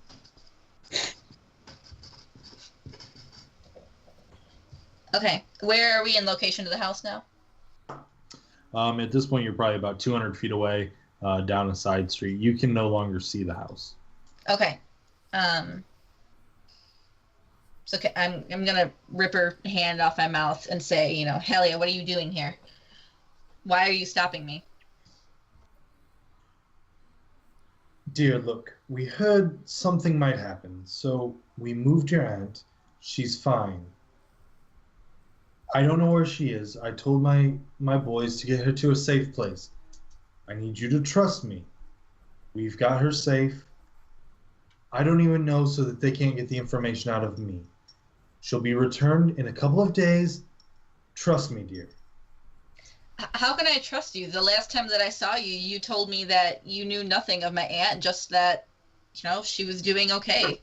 I told you we were protecting her, that we had her safe. This is part of that. I need you to trust me, dear. How do I know that she's safe? I can't just go on trust alone. I would like to see her. I can't do that. She's not in Fandom. Then where is she? She's on the outskirts somewhere. I told the two boys, the two hunters. You know of them, yes? They come to town every now and again, dear. Anyway, I told them, take her with them on their latest trip. She'll be safe. She doesn't know why she's going. She just told her expertise as a healer was needed, and we let her go with them. She was glad to take the coin, and now she's also protected. And why are you trying to protect her? What's in it for you? Dear, we have a deal. We have a relationship. You bring me information. I keep your family safe, keep the red brands off of you. It's been this way for a year now. I know you've been gone for a while, but you have been feeding me information. You're my spy, my fang. You bring me information to the pack. Okay, I'm going to lower my guard ever so slightly. And just say, Halia,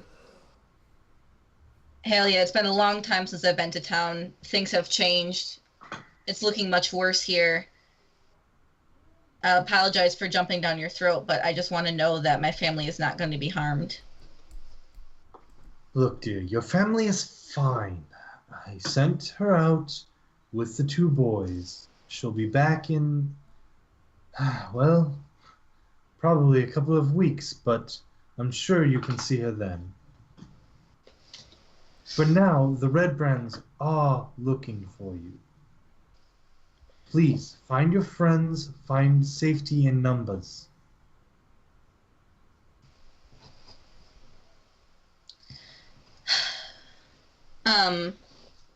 Or just lay low. Leave town. It doesn't matter. They're looking for you. They know you're here. Do you know what they want with me? I presume your head. And they think they can get that by getting to my aunt? Clearly. You were about to rush in there all by yourself, weren't you? I wouldn't say rush. I would say casually sneak. Choose whatever word you will, dear. It's all the same to them. Now, please. How do they know that I'm in town? They saw you last night. You weren't exactly stealthy with your friend and the glowing belt. I start muttering curses under my breath. Okay, Halia, I'm going to trust you. Please keep my aunt safe. I'm going to meet up with my party, and I will check in with you later. As you turn to leave, she grabs you on the shoulder and says, "Look, dear, this is a symbiotic relationship. I need information. Please write down anything new you have gained. For instance, I'd like to know about these friends of yours. They seem strong, and you've just rode into town with them. So leave me a little bit on each of them and leave it in the normal spot. You know where it is. Thanks, dear. Now be on your way." And she gives you a little push. Okay. I look back and I just nod at her and move on. All right.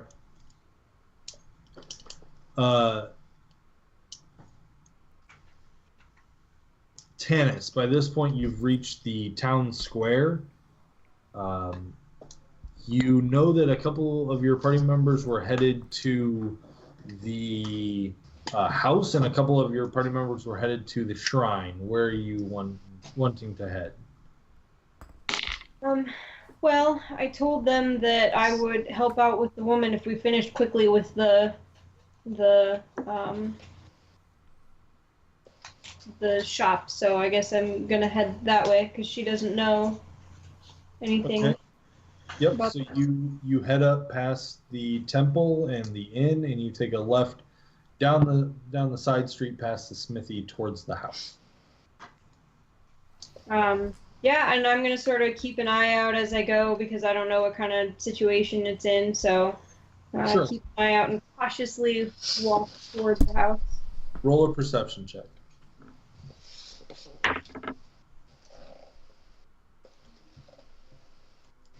13. Okay, so as you get about 100 feet within range of the house that you're pretty sure is the one that she was talking about, you do see that there is a red cloaked figure standing outside the front door. He's basically just standing there. Looks like he's guarding the place, looking around right and left, watching the street, seeing if anybody is coming by. I think at this point I'm gonna pause. I'm gonna head back because I don't want a direct conflict, and I think if they were there, you'd know they wouldn't be guarding it. So I'm gonna head back and try to head to the temple to see if I can catch up with Keelan and Carrick and hopefully find out what's going on. Okay, so you slowly roll a performance check for me. Performance check. I've never done one of those. 15. So you sell it pretty well that you are, headed down this street, and then make it look like you're lost, and then just kind of turn around and head back the way you came. The guard, he was even looking in your direction, but he doesn't suspect anything. So as you head back, you see, kind of coming up through the crowd, you do see Cyrus also moving in your direction. The two of you meet outside the temple. What are you guys doing? I guess go in to see if we can catch up with Carrick and Kaylin, because that's the last we knew that they were going to be, and we've still got time before we have to meet up with everybody. Okay, so as you guys walk through the front double doors, like one of them is open, you walk through the one that is open, and you see leaning against the door, hand on sword. I believe that's what he has. Hand on sword. You see Varian just leaning against the door. He sees you walk in and kind of breathes a little sigh of relief. Varian, what happened at the house? I went to check in on you to see if I could help, and there was a red cloak at the door. We went to the house. We saw there was possibly the same red cloak, maybe a different red cloak, but he was off in the distance. We chased him off and then checked out the house. Only thing but we didn't find much. I saw Sigurd put something in his bag, but I don't know if I saw it or not. But okay, I'm gonna hold up my hands at this point to interrupt. I'll start waving my hands wildly to get you to look at me, since I'm way down here. I don't see it, so I just keep talking. Okay, I stomp on his foot with all of my might. Ow, what is that for? What was that, Eric? Roll a strength check.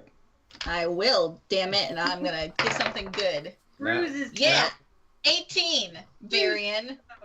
Yeah, she stomps on your foot pretty good. It stops your sentence in its tracks. What was that for? Guys, we're still out in the open here, and we know that there's people looking for me. Why don't we move into a more private spot to continue this conversation? You probably don't want to say the things that you stole from this woman's house, especially knowing that, the red... I forgot the name. Hold on. The Red Brands. Knowing that the Red Brands had it staked out. I point to like a small like vase figure over in the corner, like just hide behind that. This isn't just about me. This is about you too, Varian. Yeah, most likely. Sort of shuffle them over into an alcove in the temple. They've got to have an alcove. Every temple has an alcove, Every right? temple has alcove. Yeah, no, I mean, you and Sigurd can hear them kind of bickering off towards the entrance. I'm gonna walk swiftly over to them. Say, what the hell are you guys doing? This is a place of worship. It's a holy place. If you're gonna argue or speak at all, you need to get out. I have information. I'm not here to argue. Well, then give your information in another place. Well, since we're all together, why don't we head back to the inn and share information? We can't head back to the inn. It's not safe. Why is the inn not? Go somewhere else. I don't care where you go. Carrick and I need to finish up here, and you're disturbing everybody.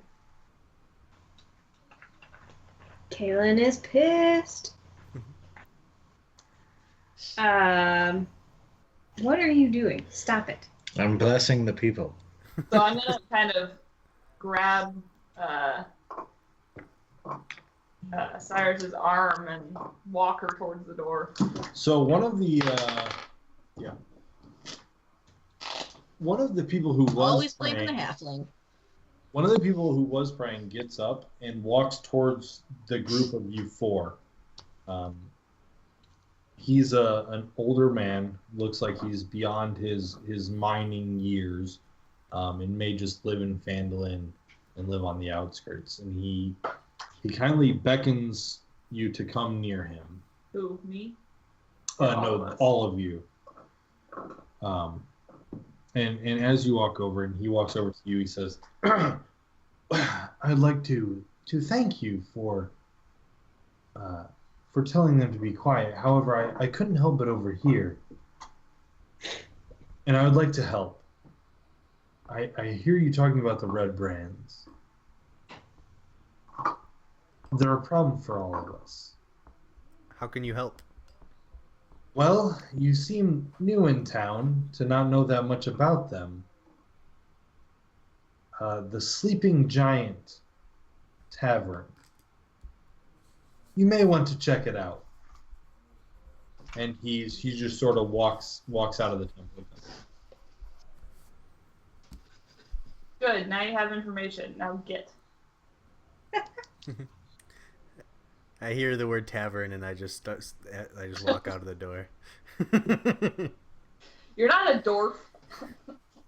Kaylin, are the Still plans means I like still my to ale. meet the town square at noon?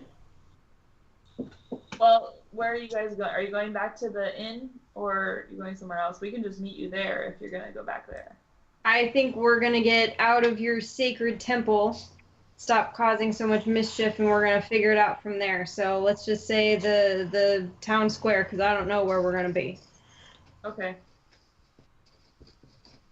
I'm going to propose we take a quick break. Anyone can get refreshments or go to the restroom, do what they need to do before we get to this last little bit here. Sound good? Sounds grand. Cool. Yeah. Let's do it. Because I need water. I've been talking a lot. Low gravity.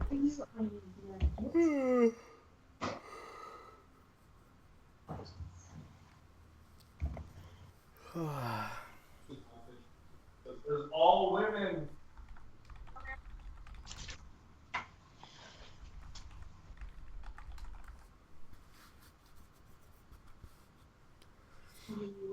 Yeah. Probably not that. Nothing in UC.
Come here, Jordy. Come here, pupper. Yeah. Come all the way over here, though. All the way. It's because you're on the camera. Yeah. Oh, that's a good boy. You're such a good pupper. Can I have a kiss? Oh, you. I know you like the mother.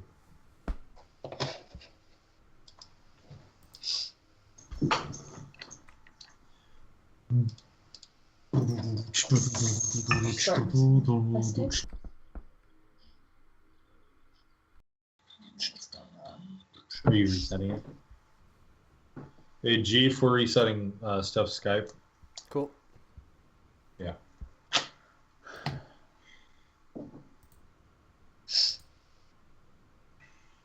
I mean, I can even hang up because it's. Oh, weird. I mean, you're still showing it fine. I know. I know it's frozen for you, but I can't see anything on my phone. Everybody's frozen. Oh, I see. I don't want to look.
God. All right. Let's jump back into it real quick. So, Jeff, tell me when the AFK is down off the screen.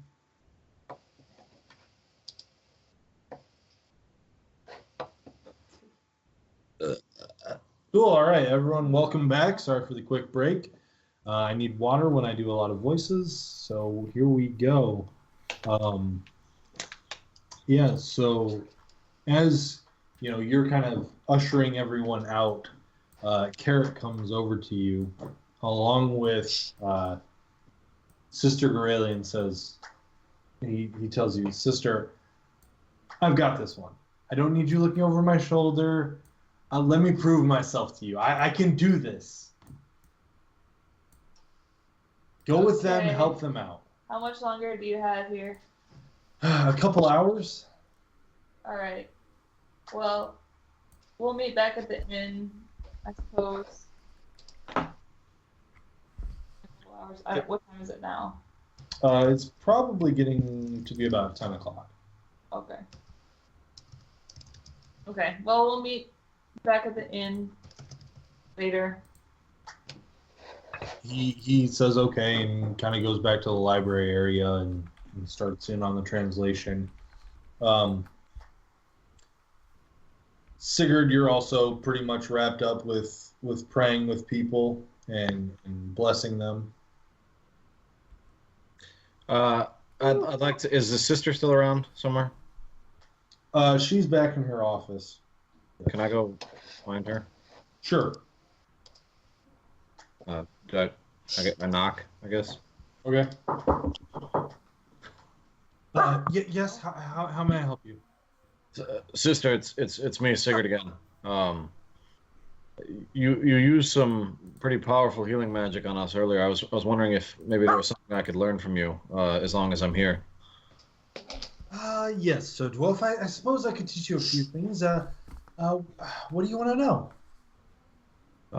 Anything in the way of the healing arts. I'm always looking to further my faith and my ability to support my party. So what spells do you have right now? That I currently know or that I currently can use? That you currently know. You can skip the cantrips. Bless, Cure Wounds, Command, Guiding Bolt, Healing Word, Sanctuary, and Shield of Faith. All right. She says to you, yes, I did cast a spell on you, didn't I? I didn't know if you'd noticed, but I guess you did. Well, it's called Aid, and I have a manuscript somewhere. You could learn the rites, you could learn how to do it. However, as you know, the ink is quite expensive. I would need at least 5 pence so that I could copy the spell down and get it for you. Is that going to be all right? Anything to further my teachings, I can spare that. All right. So you hand her over the 5 pence, and she gives you. It takes her close to 15 minutes. So everybody's just kind of impatiently waiting for you at this point.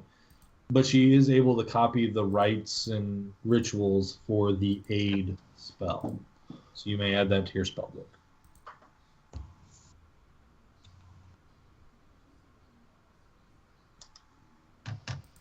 That is a level 2 spell, by the way.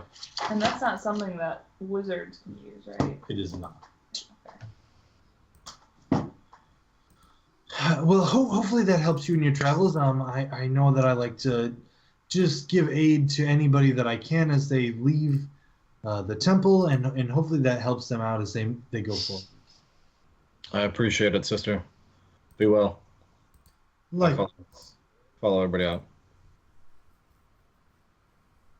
All right, so now the 5 of you are in the town square near the shrine to Timora. What are you doing? I look at the group and I just ask if anyone has any super important information, and I kind of like use my elbow to like knock my quiver a little bit and be like, my quiver is quivering for some action right now, and I'm looking. Anyone have any good information? So upset. So upset. Eyes of that. I'm looking around shiftily, and I say, guys, I really don't think we should be standing here in the middle of the square. Can we please find someplace quiet to talk? I need to tell you something. Well, you already ex-nayed the inn, so how about the guys, the miners, the miners' suggestion of the sleeping giant tavern. Thank you. I've been waiting forever to work it in there. Well, if they're affiliated with the Red Brands by any means, I don't know if that's the smartest place either. Why don't we just duck down this alley real quick so we're out of sight, and just let me tell you what I have to say, and then we can make a decision. Sure. All right, I'm going to need everyone in the group to roll a stealth check. Those of you who have chainmail, roll a disadvantage. I need a different die. Get this die out of here. You gotta roll again. Take the low. You said stealth, right? Yep, stealth. 15. Jinx. Double jinx. I got a 15. With disadvantage? Yeah. Damn, girl. I rolled a 20 the first time. Okay. I have a 25. Seems all right. Sigurd? Trying to make me make noise with all my chainmail. Suck it. The portly Sigurd rolled a respectable 2. Perfect. No, that's fine. It's more of a group stealth check, so you guys are off. More than half of you succeeded, so you are. We put Sigurd in the middle and walk. So you guys are kind of just behind the temple, in between Sister Goreli's house and the temple. We're hanging out next to the garbage. I don't think they have garbage in Fantasy World. Why not? That's what alleys are for. They also don't have toilets. All the empty tankards of ale. Hey, you watch it about the ale. So, Cyrus, what do you have to tell us that you couldn't tell us in broad daylight in front of everyone? The Red Brands know that we're in town. They know that there's outsiders here. They know that you're affiliated with me. They've seen, what we've been doing. They saw we were staying in the inn, and, most importantly of all, and then I shoot Sigurd kind of an angry look. They saw your light bright belt there, Sir Dwarf. And now they know what you look like. Actually. What are you guys talking about? A bright belt. It was you who lit it up, though, wasn't it? He lit my belt. Yes, and it was a beautiful shade of blue. Thank you very much. Well, either way, they now have seen your faces, and they know that none of us are welcome here. So we need to be more careful about how we're moving about town, maybe not splitting up quite so much. I would like to I'd like to roll a perception check to see if anyone has come into field of view since you started talking. Sure, roll a perception check. Quick question: does Tanis have her satchel of gold pieces on her, like hanging, or is it in her bag? Do we know? I did not specify, but now that you ask, I'm sure since I asked after its safety, I put it as in the bag as I possibly could. Okay. 8. Stop trying to yoink my gold yet.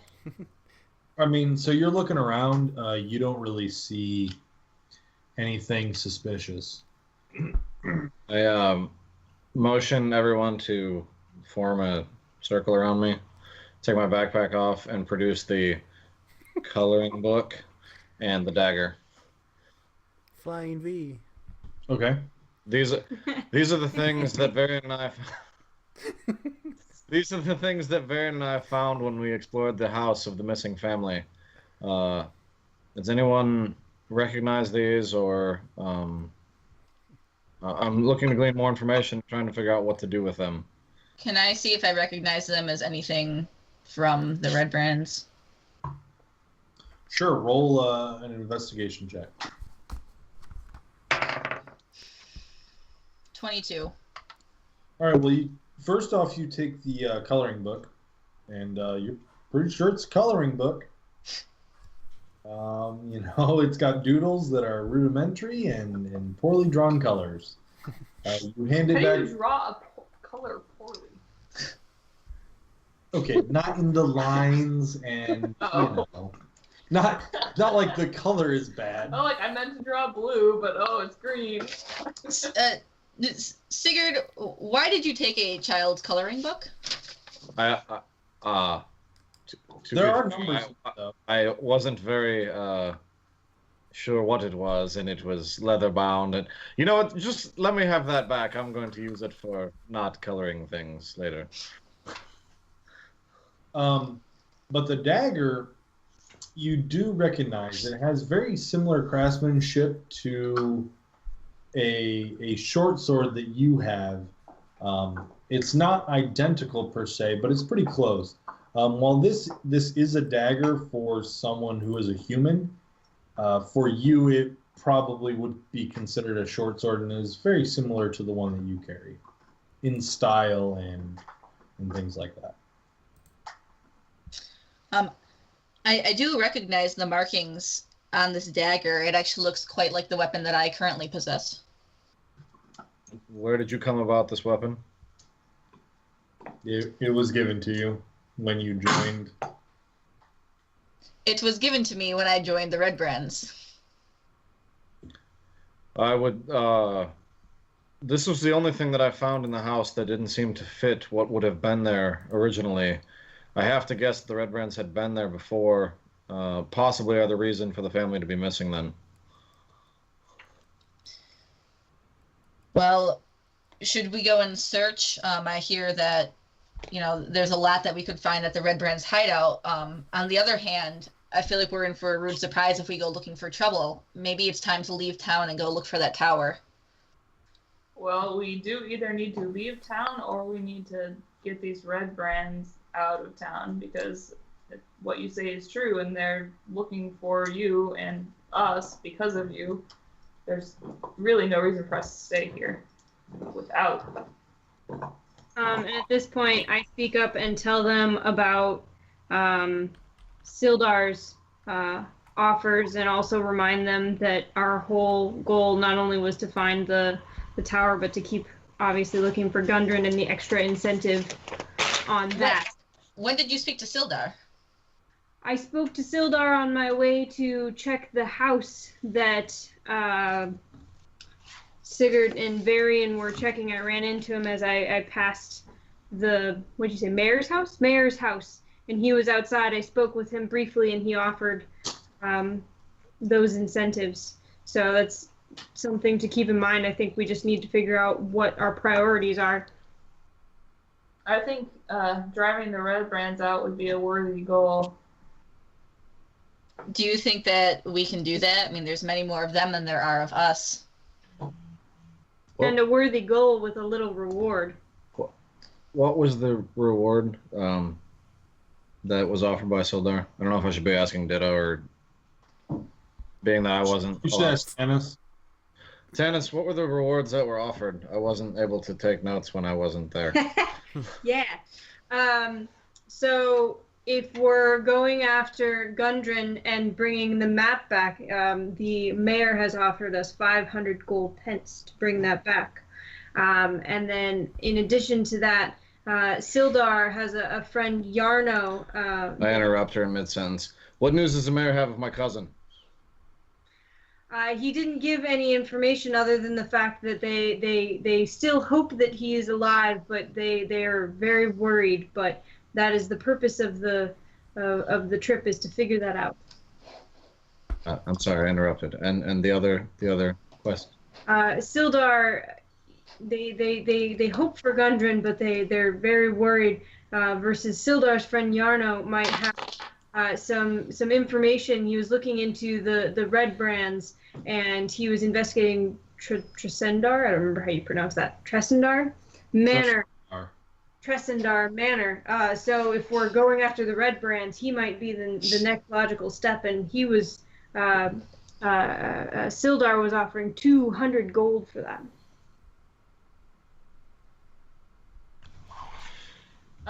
We also don't really know where this castle is yet. Carrick has found a text and is translating it, but until he's done, we don't know how much information it contains, if there's a way to find it or what. So it seems a little silly to... Carrick disappeared. It seems a little silly to make plans to go find it without knowing where it is. Well, maybe we should try to catch one of these Red Brands when they're on their own. Maybe we can see if we can get information from them. The only clue we have is the Sleeping Giant Tavern that has something to do with the Red Brands. Maybe we should go check that out. If we also figure out some things with the Red Brands, they might know some information about the tower as well. I think your internet is cutting out a little bit. Yeah. Yeah. Yeah. So it's at this point that Sigurd and Kaelin notice two figures approaching you from in the alley, both hooded, moving towards you. What color hoods? Red, of course. Moving towards you. They're probably 50-ish feet away at this point. Guys, I think we've got company. I step out in front of the clothies and draw my shield and warhammer. Okay. And you just hear one of them call out to you. And what are you lot doing in here? Could ask you the same question. We own this town. You're not familiar. What are you doing here? Can I run out through Sigurd's legs and just make myself visible? Sure.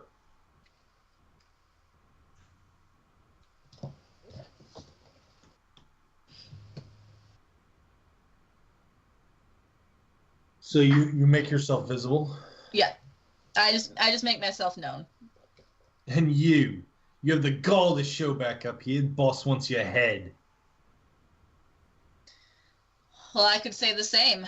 I wouldn't mind taking his head as well. Like you'll have the chance. And he motions to the one next to him. And I need everybody to roll for initiative. Yay!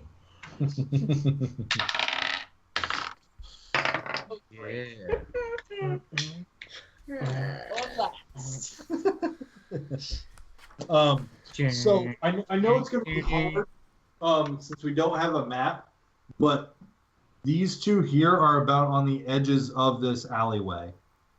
So if you can kind of picture that, it's about 5 squares wide and extends the length of the board. Is there any side entrances to that, or do we not know that yet? You don't really know. You know, there's a building here and the temple here. You know that it continues back behind you, but you guys are kind of focused on what's ahead of you right now.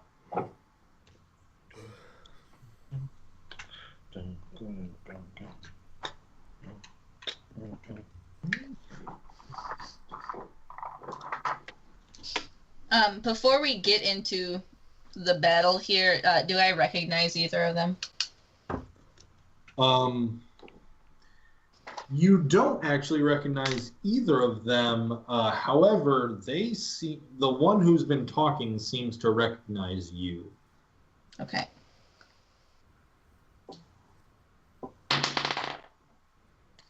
All right. Give me 1 second to find my pencil. There it is.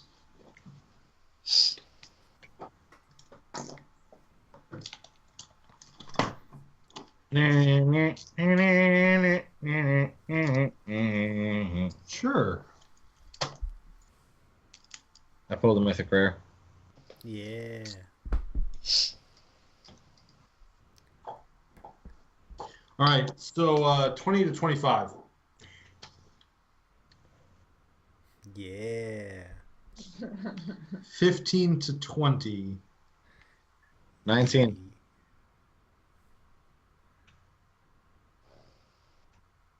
Nat 20, baby. 10 to 15. 13. 5 to 10. That was Big 5 from Varian. Oh my goodness, this is so bad. we gonna die. It's just matching the rest of my rolls. So. 1 to 5. I got a 3. I rolled in that one. Wow. Two, Yes. Come Nope. on, Tanis.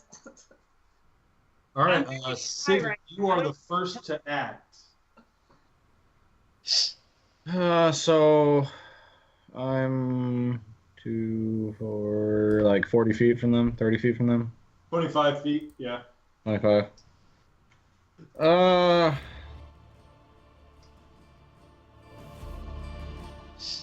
Can I yell to them as a bonus action?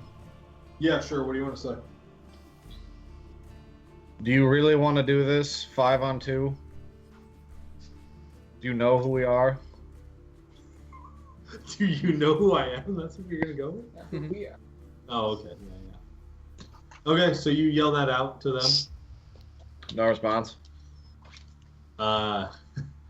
You just laughter from the one that was talking. Okay. Oh, you are. I'm gonna smite him because he upsets me. I'm gonna cast Sacred Flame on the guy that's been talking the entire time. All right, yeah. So there is a male human who has been talking, and he's backed up by a female human. So you cast Sacred Flame on him. Yes. So roll. Dexterity saving throw. Saving throw, right? Okay. What's your spell save? Or your spell DC? I think it's 13. Okay. So you look out to him and you just bring down a pillar of holy flame atop of him. I need you to roll for damage. Get you to laugh at me. Kill 7. 7. All right.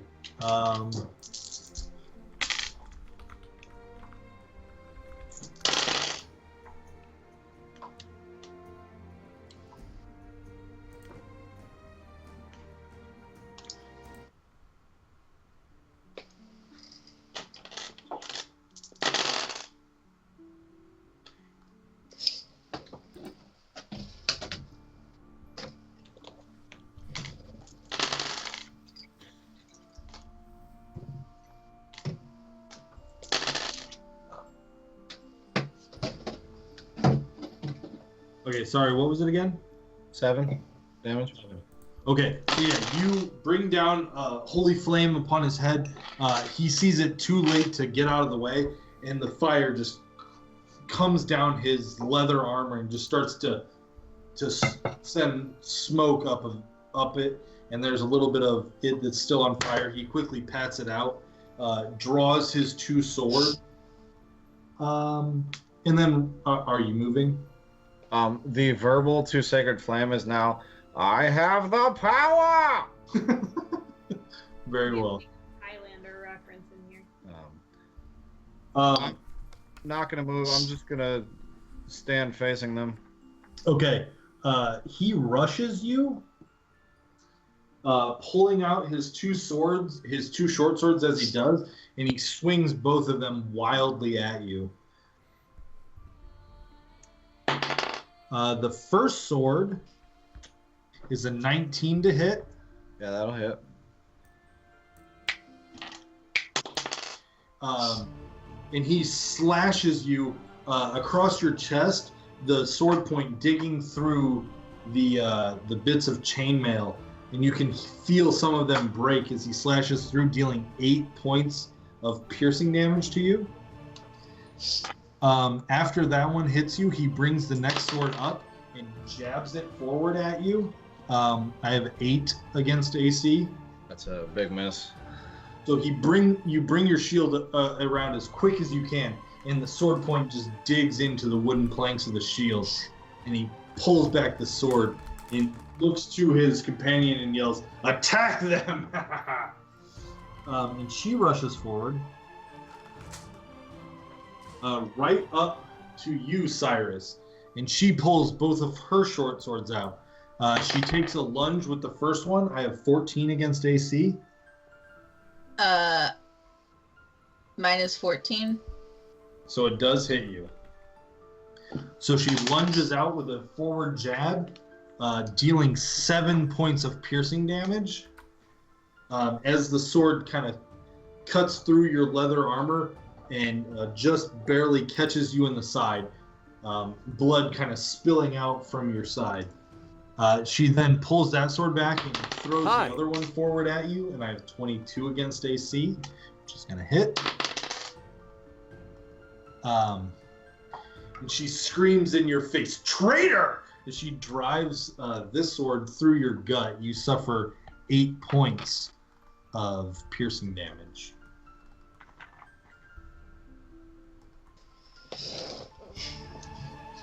How you doing over there? Oh, I'm out. You're unconscious? Yep. Okay, so you fall as the sword is being pulled out of your gut. Blood just starts seeping through your armor down the front of you, and you instinctively grab your stomach and just fall backwards on the ground. Cyrus, I need you to roll a death saving throw. Nope. All right, mark 1 failure. Varian, you're up. What are you doing? It's hard to see. So one of the red cloaks is on the right below. I have clear vision at him. Yeah, him. Okay. You have vision on this one, yes. Yeah. So, as I does, pull out my bow. I settle the quivering quiver a little by pulling an arrow out, knocking it, and it slowly just simmers down a little, and launch an arrow towards said cloak guy. Yeah, roll for attack. Oh, fuck that die. I need a switch die. There we go. Jeff, you took 3 pun damage. Psychic damage. Not variant. Jeff did. 16. 16 does hit. Roll for damage. Okay. This is a good one. I'm telling you. 6. 6. Okay, you draw back your arrow and see the one who's just slashed twice at Sigurd. You pull back your arrow, you let loose. You're a little lower than you want, but you do catch him in the high in the leg. The arrow pierces through.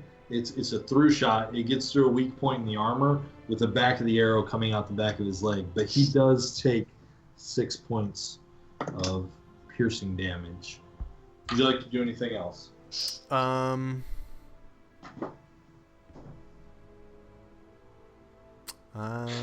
good. Okay, so you're going to stay right where you are. Next, we have Kaylin.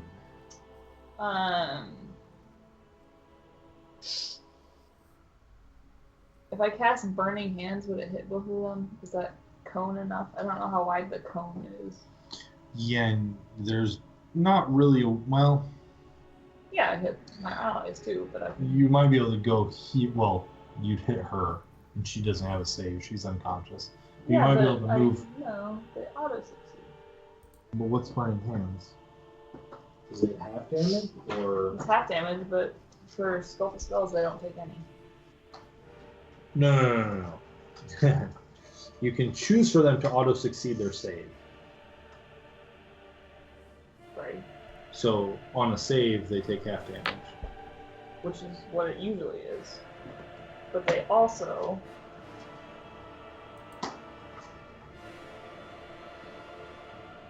and they take no damage if they would normally take. Well, she can't succeed anything. She's unconscious. She automatically so she fails. Would take the... So she would take half damage.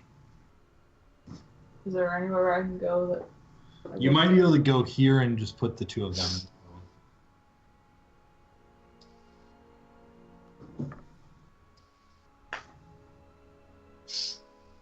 Change my plan now. Quickly. Yeah, I didn't realize it wouldn't work if...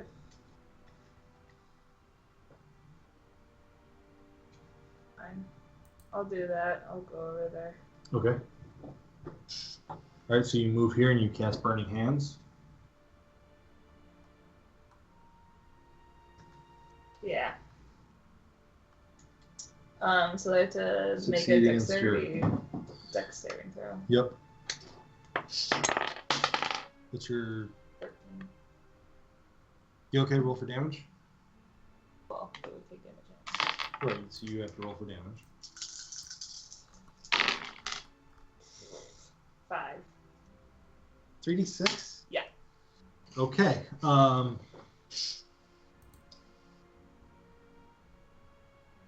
So you rush over, and your first instinct, you just So you channel your energy, you do the symbols, you say the words, and you reach out your hands and you just release as much fire energy you can. It spreads out from your hands in a large cone, engulfing both of them. Neither of them make their saving throws, and the one who attacked Sigurd first is in a bad place right now. He is not doing well. There's smoke rolling off of his armor. There's little bits of fire kind of catching. The female in there she's all right, but not doing fantastic. That brings us to Tanis. Can I use backup? You could if you want to get attacked. How far am I from them? Tanis, you are from the closest one 25 feet, and you are 30 feet from the farthest. All right, I am going to move up closer and out into a direct eyesight to the chick with the daggers. Okay. And I'm gonna throw a javelin at her. Okay. I'm gonna do that with this one. You roll a d20 first. Oh, this one. I'll get it eventually. It'll be fine. What do I add to that? Your attack bonus. 24. Yeah, I guess that hits. Roll for damage. So then I roll this one. Right. Okay. 6. 6. All right. So you quickly grab one of your javelins. You run up towards the downed Cyrus, and you see the rogue standing above her, 2 daggers drawn. You pull back, and let's give the crowd what they want. And you throw, and as you do, it clips her neck. Yeah. A spurt of blood. It's not a solid strike, but it's enough that it puts her off her balance and takes her focus off of Cyrus. And give me 1 second. Sigurd, you're going to be up. So we're going Just a ketchup. Yeah, you need to get ketchup. I don't even. It'd be awesome, especially if it was like a squirt bottle. Hey, if we're gonna do this, I'm saying just commit. That's all I gotta say. Suze takes 3 bad visual damage. Hey, hey. Also, I'm going to establish starting HP for all of the players of this at some point. If I knock the player unconscious, the character can't play anymore. I so want to make a pun, but I know I'll die.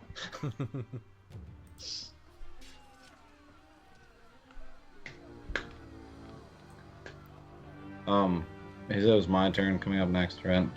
Mm-hmm. Can we all just assume that I'm going to use Cure Wounds on the dead one and say that I crit it so that she gets a bunch of health back? Sigurd, what are you doing? Shit, he's back, guys, shut up. As is my way, I'm not a huge fan of the wee one being out, so I'm I'm right next to her, right? Yes. I can reach down and cast Cure Wounds. Yep. Say it. Roll the cure. May our wounds be healed.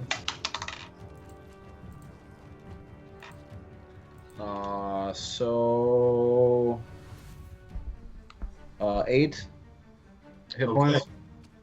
Cyrus, you are still on the ground, but you are healed 8 hit points. Also, for those of you with temporary hit points, those get taken off first, then into your normal hit points. Can I ready my hammer in case either one of the 2 guys in front of me try to move past me? Yes, you can. Okay. And then I'm just gonna stay put. Okay. They are up. So the one who's kind of on fire a little bit is now a little upset that They're there's. both on fire a little bit. No, the one in the back, she's doing a lot better. The male turns to you since you just hit him with a bunch of fire, and angrily swings out 15 against armor class. Yeah. All right, so his first sword point comes through, and he stabs through your robes. It slices you in the hip. You take 8 points of piercing damage. He then pulls that sword out and swings again at you. 17 against AC. That sword point comes through and cuts you high in the arm, your right arm, and deals 5 points of piercing damage.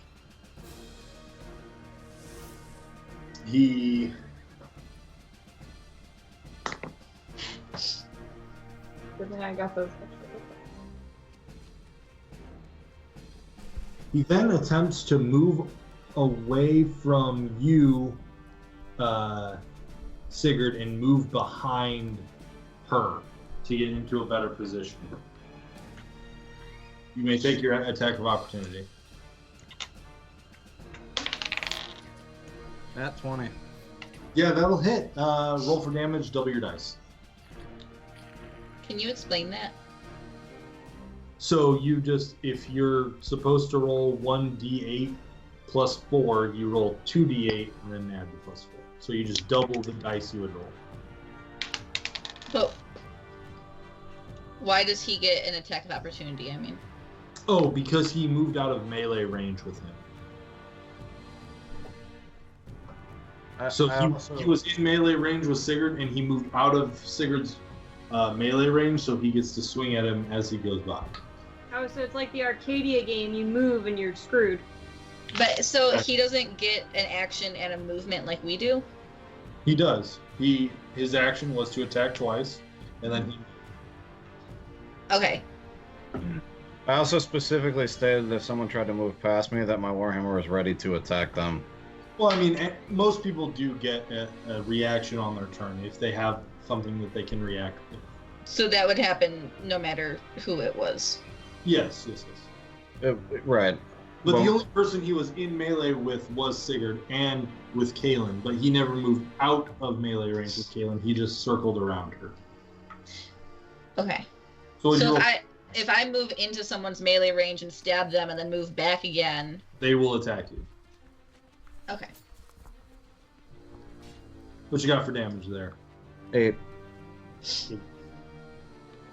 Okay, so you see 2 swords flash out and strike Kaylin. Then you see him trying to get behind her and flank behind. As he's moving out of your range, you take your hammer and you just hit him in the back of the head as hard as you can. As you do, the strike hits him. You hear, to you, a pleasurable crack. As you can tell, you cracked his skull, and he just falls forward and hits the ground, not moving.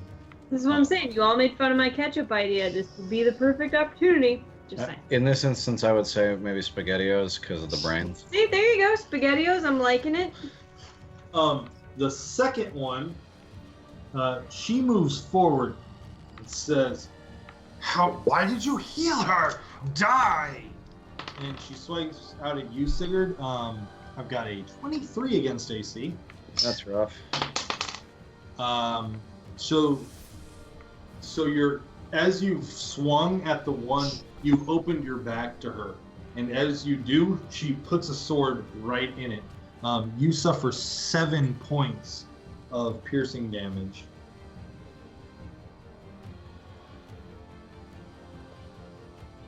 And then, unfortunately, Cyrus, while you're on the ground, not moving, she also swings one of her swords at you. And I've got 21 against AC. Mm-hmm. So she takes one swipe at Sigurd and then sees you trying to get up off the ground and stabs down instinctively at you. You suffer 7 points of piercing damage as the blade bites into your shoulder.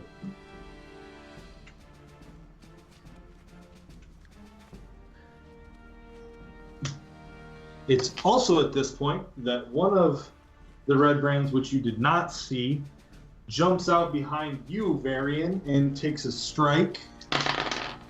And I have 16 against AC. Hits. You don't see it coming. All you feel is a sword point enter into your back, your lower back. As the point digs in, you take 7 points of piercing damage. You are now brutally aware to the presence behind you as she strikes again, and I have 17 against AC. And she brings another sword point, not as forceful this time, into your back again, and you take 3 points of piercing damage. Okay. Cyrus, what are you doing? So she's the one in front of me, is within my sword range, like she's melee right now? Yes, but you're on the ground, so you'll have disadvantage until you get up. And getting up is an action? It costs you half your movement to get up. Okay, well, I'm gonna get up. Okay. And I'm gonna stab a bitch. Alright, you do have advantage because she is flying. So roll your attack.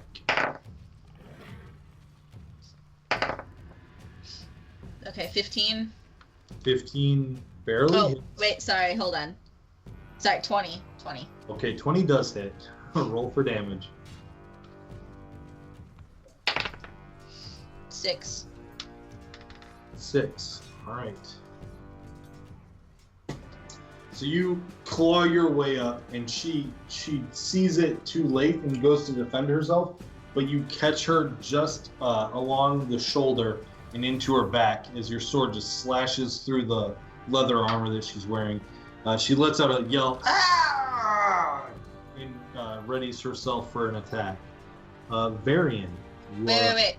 Oh, Can I- what are you doing? Yeah, so can I... Would it be disengage is what I would do? Or would I be dashing? You can do... what are you trying to do? I just want to move backwards away from her, but not to where the other one is. Like, I just want to get a little bit farther away since I'm very injured. You could use your bonus action to disengage, and she would not get an attack of opportunity on you. Okay, that's what I would like to do. Then I want to disengage. Alright, so you move back. That's about as far as you can get. Okay. Varian, you are up.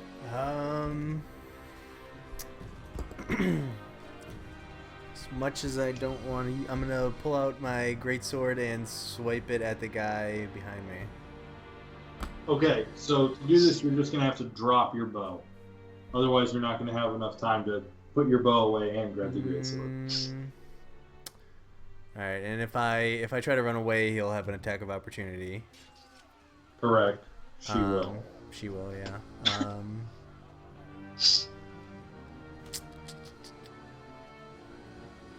So, as being startled, I'm gonna try to move away from her.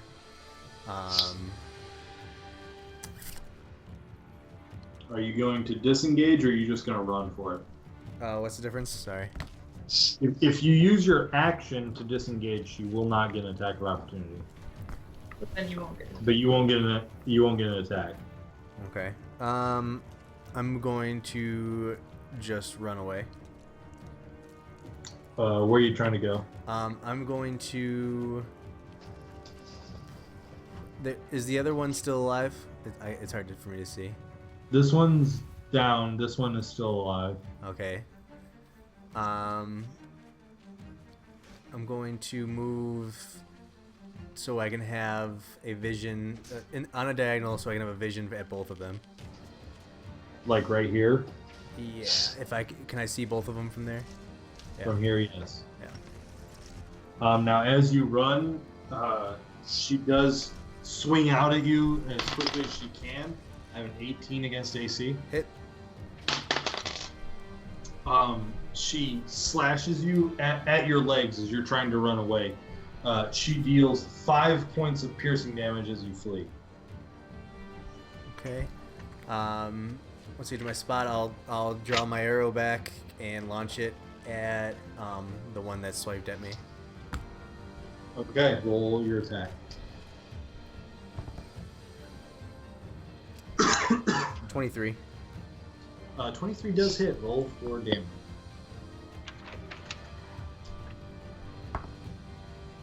Nine.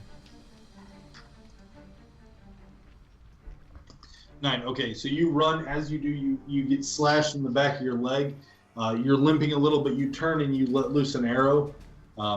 It strikes high in the chest near the shoulder joint, and she lets out a howl as the arrow sinks in, and you can tell it's really messed up one of her swings. You know, her right arm is now pretty injured. Kaylin. Hold on. Can I see how the other one's looking? Like, is she looking pretty rough? Or he? Oh, looking she's really rough at this point. the other one, right? That I didn't attack. Okay. The one that you just shot is still doing all right. I mean, her arm looks like she might not be able to swing as well, but her left arm is fine. All right. I'm gonna use my action surge. Sure. I'm gonna attack the same one I just attacked with another arrow. So quickly, you fire one and you pull out another arrow and fire again. Roll your attack. 14. 14 just barely hits. Roll for damage.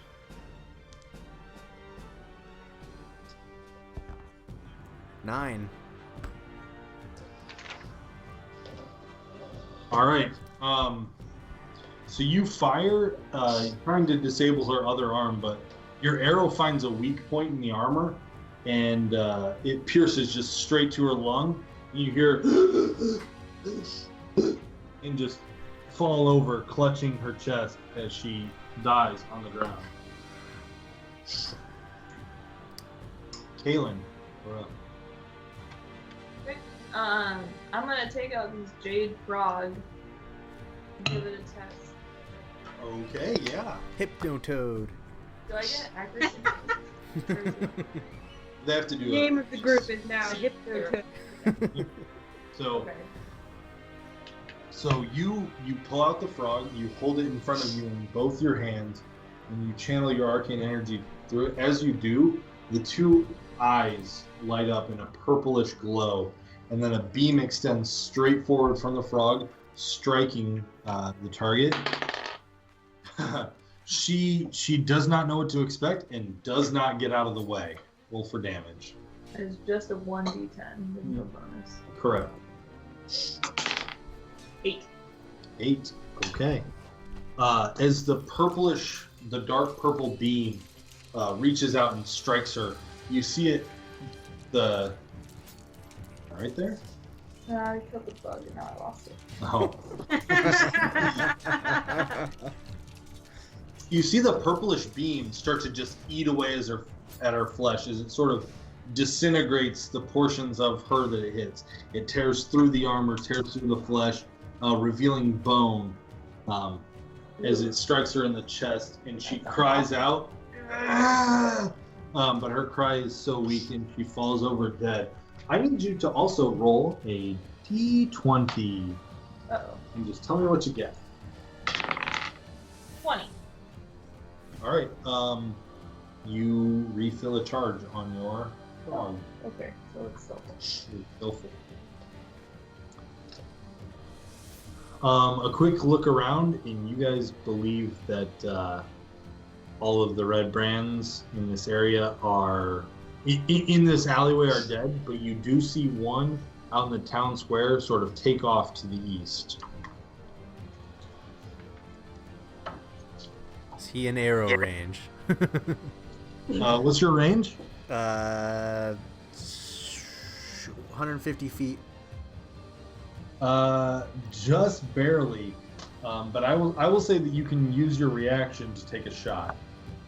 I'm gonna take a shot. All right.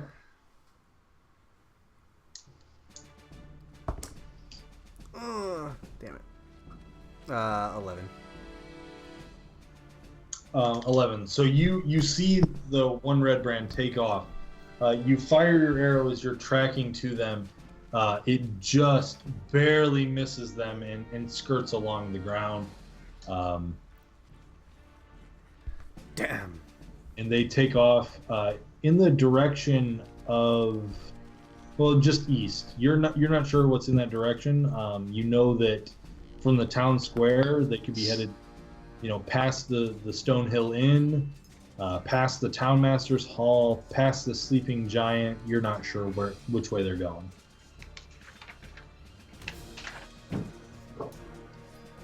I'm gonna search the body right next to me. Yeah, sure. Roll an investigation check. Yeah, I'll search the one that surprised me. Roll an investigation check. 16. Okay. Can't roll that when it really matters.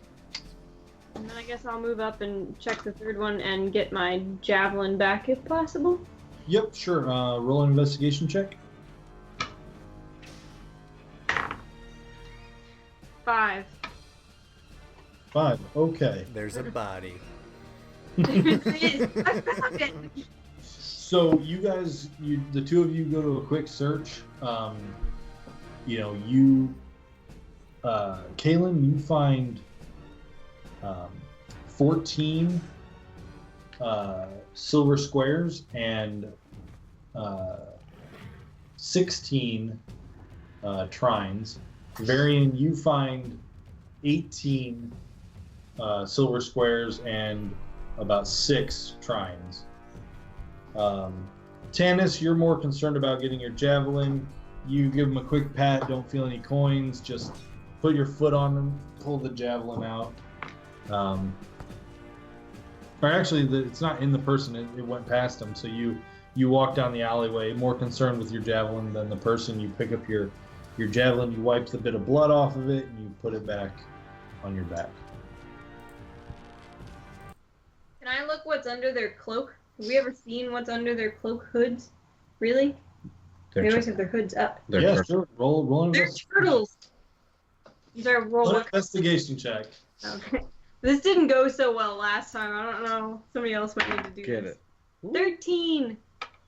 Yeah, so you pull back the hood, and what you see underneath, the one that you attacked, was just a human female with a scarred face, brown hair, greenish eyes. I was really hoping for a turtle. I'd like to take one of the cloaks off of them. All right, you take a couple seconds. You find one that's not burnt or slashed up too badly, and you take it off of one of them. I think this might come in handy later. Good idea. But for right now, we probably need to get somewhere and regroup. Where do you guys want to head? Why can't we go to the inn? Hey, Is there a reason why we can't go to the inn? I can't remember. Well, we need to go to the end because aren't we meeting Kaylin there? Carrick, sorry, wrong one. I remember someone saying that we couldn't go to the inn for some reason. Because they know that we're staying there. well, Carrick won't be back there for another few hours, so I think maybe the best bet is just to keep going and Keep try going there though. We never decided where we were Should going we to go. still try to go to the tavern? Yeah, let's go to the Sleeping Giant and try to dent their forces. At least it'll make them think twice about sending another person like this. Yeah, the guy at the temple said that there's some important information there. We can go figure it out, maybe. I'm not doing so good. Maybe we could find a bandage or something first.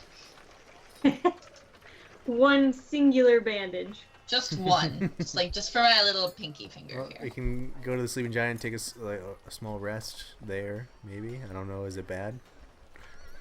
Was there red brands there or what? You can certainly try to. The guy did tell us if we wanted, to know more about the red brands to go there. I don't know if that means that there's friendly foe or Marcel, friend or foe. Well, Cyrus, you're the one that's hurting the most. What are you feeling? I guess we could brave it by going back to the inn. There's really no other safe place at this point. I'm not sure the inn is safe either. We shouldn't stay there for more than like 10 minutes, 15 minutes to regroup. I think we should keep moving. Then you guys might need to go on without me at that point, or we need to leave town. Well, I'm all for going for this tavern and heading on the way and seeing if we see any opportunity to rest as we head that way. We're going to have to ask for directions anyway, unless any of you know where it is. We won't leave the little one behind. I reach over and pat her on the head and cast Cure Wounds. Don't waste your Cure Wounds on me. Too late. You add 12 hit points. I add 12? Add 12 to whatever your current number is. Damn. So, Cyrus, what you do know is that the Sleeping Giant is where red brands liked to hang out. Oh. Well, if you're up for a battle, we can head to the Sleeping Giant Tavern, but I promise we're probably not going to find any friend there. So we needed friends. Well, we could go and try and find the Tresendar. I'm never going to get that right. Whatever manor that Sildar's friend Yarno was investigating, because he was looking into red brands. He might have the information we need without direct confrontation. And there's gold involved. That sounds like a better idea. Do you know where this manor might be located? No, we're still going to have to ask for directions, but we might be able to go back and talk to Sildar. Oh, do I know where it's located? You do. Oh, just kidding. I know where it is, guys. I was just trying to keep you on your toes. I'm still a little woozy in the head. I did just get cured after all. The Tresendar Manor is down the easterly path that leads out of Phandalin. It leads past the Sleeping Giant and up the stone hill to the manor. Is that like the name of something, or is it actually a stone hill? It's both. That's where the name the Stone Hill Inn comes from, is the stone hill that the Tresendar Manor sits on top of. What you do know is that the Tresendar Manor has not been functional. It has not held a royal family in generations, but in times past, it was a place where the Tresendar royals did have their seat of power. And the tavern is before the stone hill, correct? Yes, the tavern is probably only another 300 feet away from the inn that you guys stayed at. Okay. We walk past the tavern and sort of check it out from the outside and continue on past to see if we can catch up with Yarno to see if he has any information on the red brands. I keep wanting to say red beards. I'm not quite sure why. Red brands. I keep wanting to say red coats, so you're not alone. There we go. Because you keep seeing my red beard. That's what it is. I can't get over it. Do you want to get that close to the tavern? I may know a shortcut to get over to the manor on the hill. We can try to avoid another fight until we're ready. Sure, I'm fine with that. I'm gonna cast Mage Armor on myself as we're walking. Doesn't seem unreasonable. Okay, can I try to lead them then down like a back way towards the manor? I'm going to stop you really quickly and let you know that I told Sildar I'd let him know before we head. Is this out of town or is this still in town? It's still in town. I mean, All right, the manor is probably only 1,000 feet from the town center. Oh, okay. Then ignore me. All right, well then we head that way, and Cyrus is leading us on a side path. I'm gonna walk aside Tanis and say, "Here, I meant to give this to you earlier. I studied this overnight." And I'm gonna hand her the greatsword. Yeah. Large greatsword. I can't use it. I'm not really that strong. Tanis, were you listening to what it does? No, I was not. So what is it? So I can tell her because I was the one who studied it. No. She told you. It's Howard's greatsword. It's an additional +1 to accuracy on top of your initiative and strength modifiers. I think, right? proficient What did I say? initiative. Oh, yeah, proficiency. Thank you. I appreciate it. I will use it well. Please let me know if there's anything I can do to help. Tanis, just so that you are aware, what that means for you is that Clark's greatsword will have a +6 attack bonus. Okay. It will deal 2d6 +3 slashing damage. Okay. It will deal an additional +1 damage against bugbears. Bugbears. Man, bear, pigs. Member pig. Okay.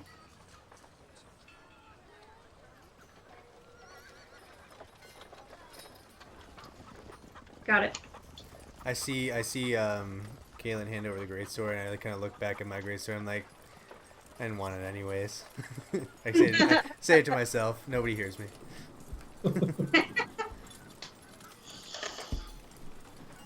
You shot my brother in the neck. You sword. I said I was sorry.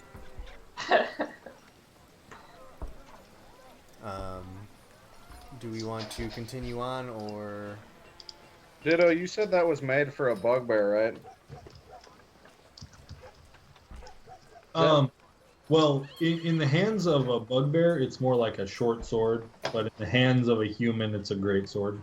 Oh, okay, so it doesn't have Well, some kind I of guess reach because of the size. Right. No, I mean for a bugbear, it's like a long sword, I guess, and for a human, it's a great sword. Okay, never mind. Super great. I think we should. Yeah, I not agree. go. I mean, you guys can. If you pass by the inn, you might be able to stay there and take a short rest, and that'd be a good spot to end for the night. Okay. So short rest at the end. Short rest. Can we? So as you guys leave the town square, varying quickly on the heels to try and get another bow shot at the red brand that ran away. You notice he gets in the crowd too much. You don't have a clear shot. It looks like he's headed in the direction of the sleeping giant. But on your way past him, you could stop at the inn and take a rest if you needed. When we enter the inn, is Toblin or Trilina working right now? Yes, Trilina is there. Can I ask her? Can I go talk to her really quick before we kill this? Yep. We're back again. I'll ask for some ale in a minute, but Hello. Have you any news? a little bit, some to share. I had a question for you though.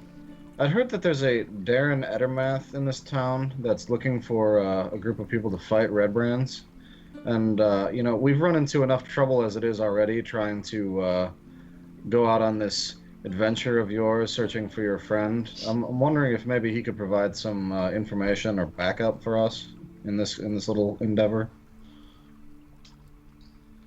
Well, Darren was here last night. You might have actually seen him. He's some older man who likes to read near the fire.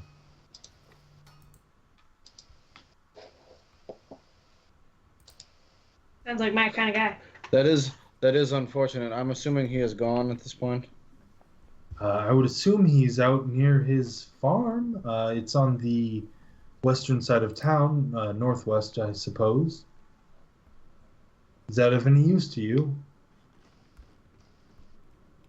Do you know anything about why he's seeking people to fight the Red Brands? Well, the Red Brands demand tariff from everyone. I assume he's wanting to put an end to that. Fair enough. That'll be enough for now. Thank you.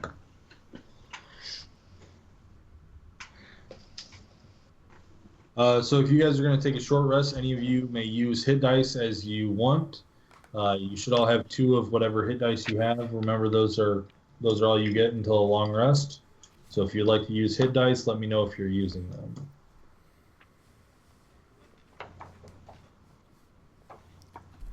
I'm good. I'm gonna use one, Ricky. Okay, cool. Oh yeah. Crit. Yeah, I'll use one. What and keep in mind, once your temporary hit points have been gone through, they are gone. I mean, they're just a fluff on top of your hit points. Once they're taken out, they're just gone. Yeah, I used a hit dice, by the way. Okay, so we got 3 of you using hit dice. And it wasn't very good. So, Cool. All right. Well, anyone who's watching the stream, thank you for coming out. This is where we're going to end it for the night. We hope to see you back next week, and hopefully you can see more of the fun that we're having here. All right, guys. Everybody wave. Everybody wave. Goodbye. Goodbye now.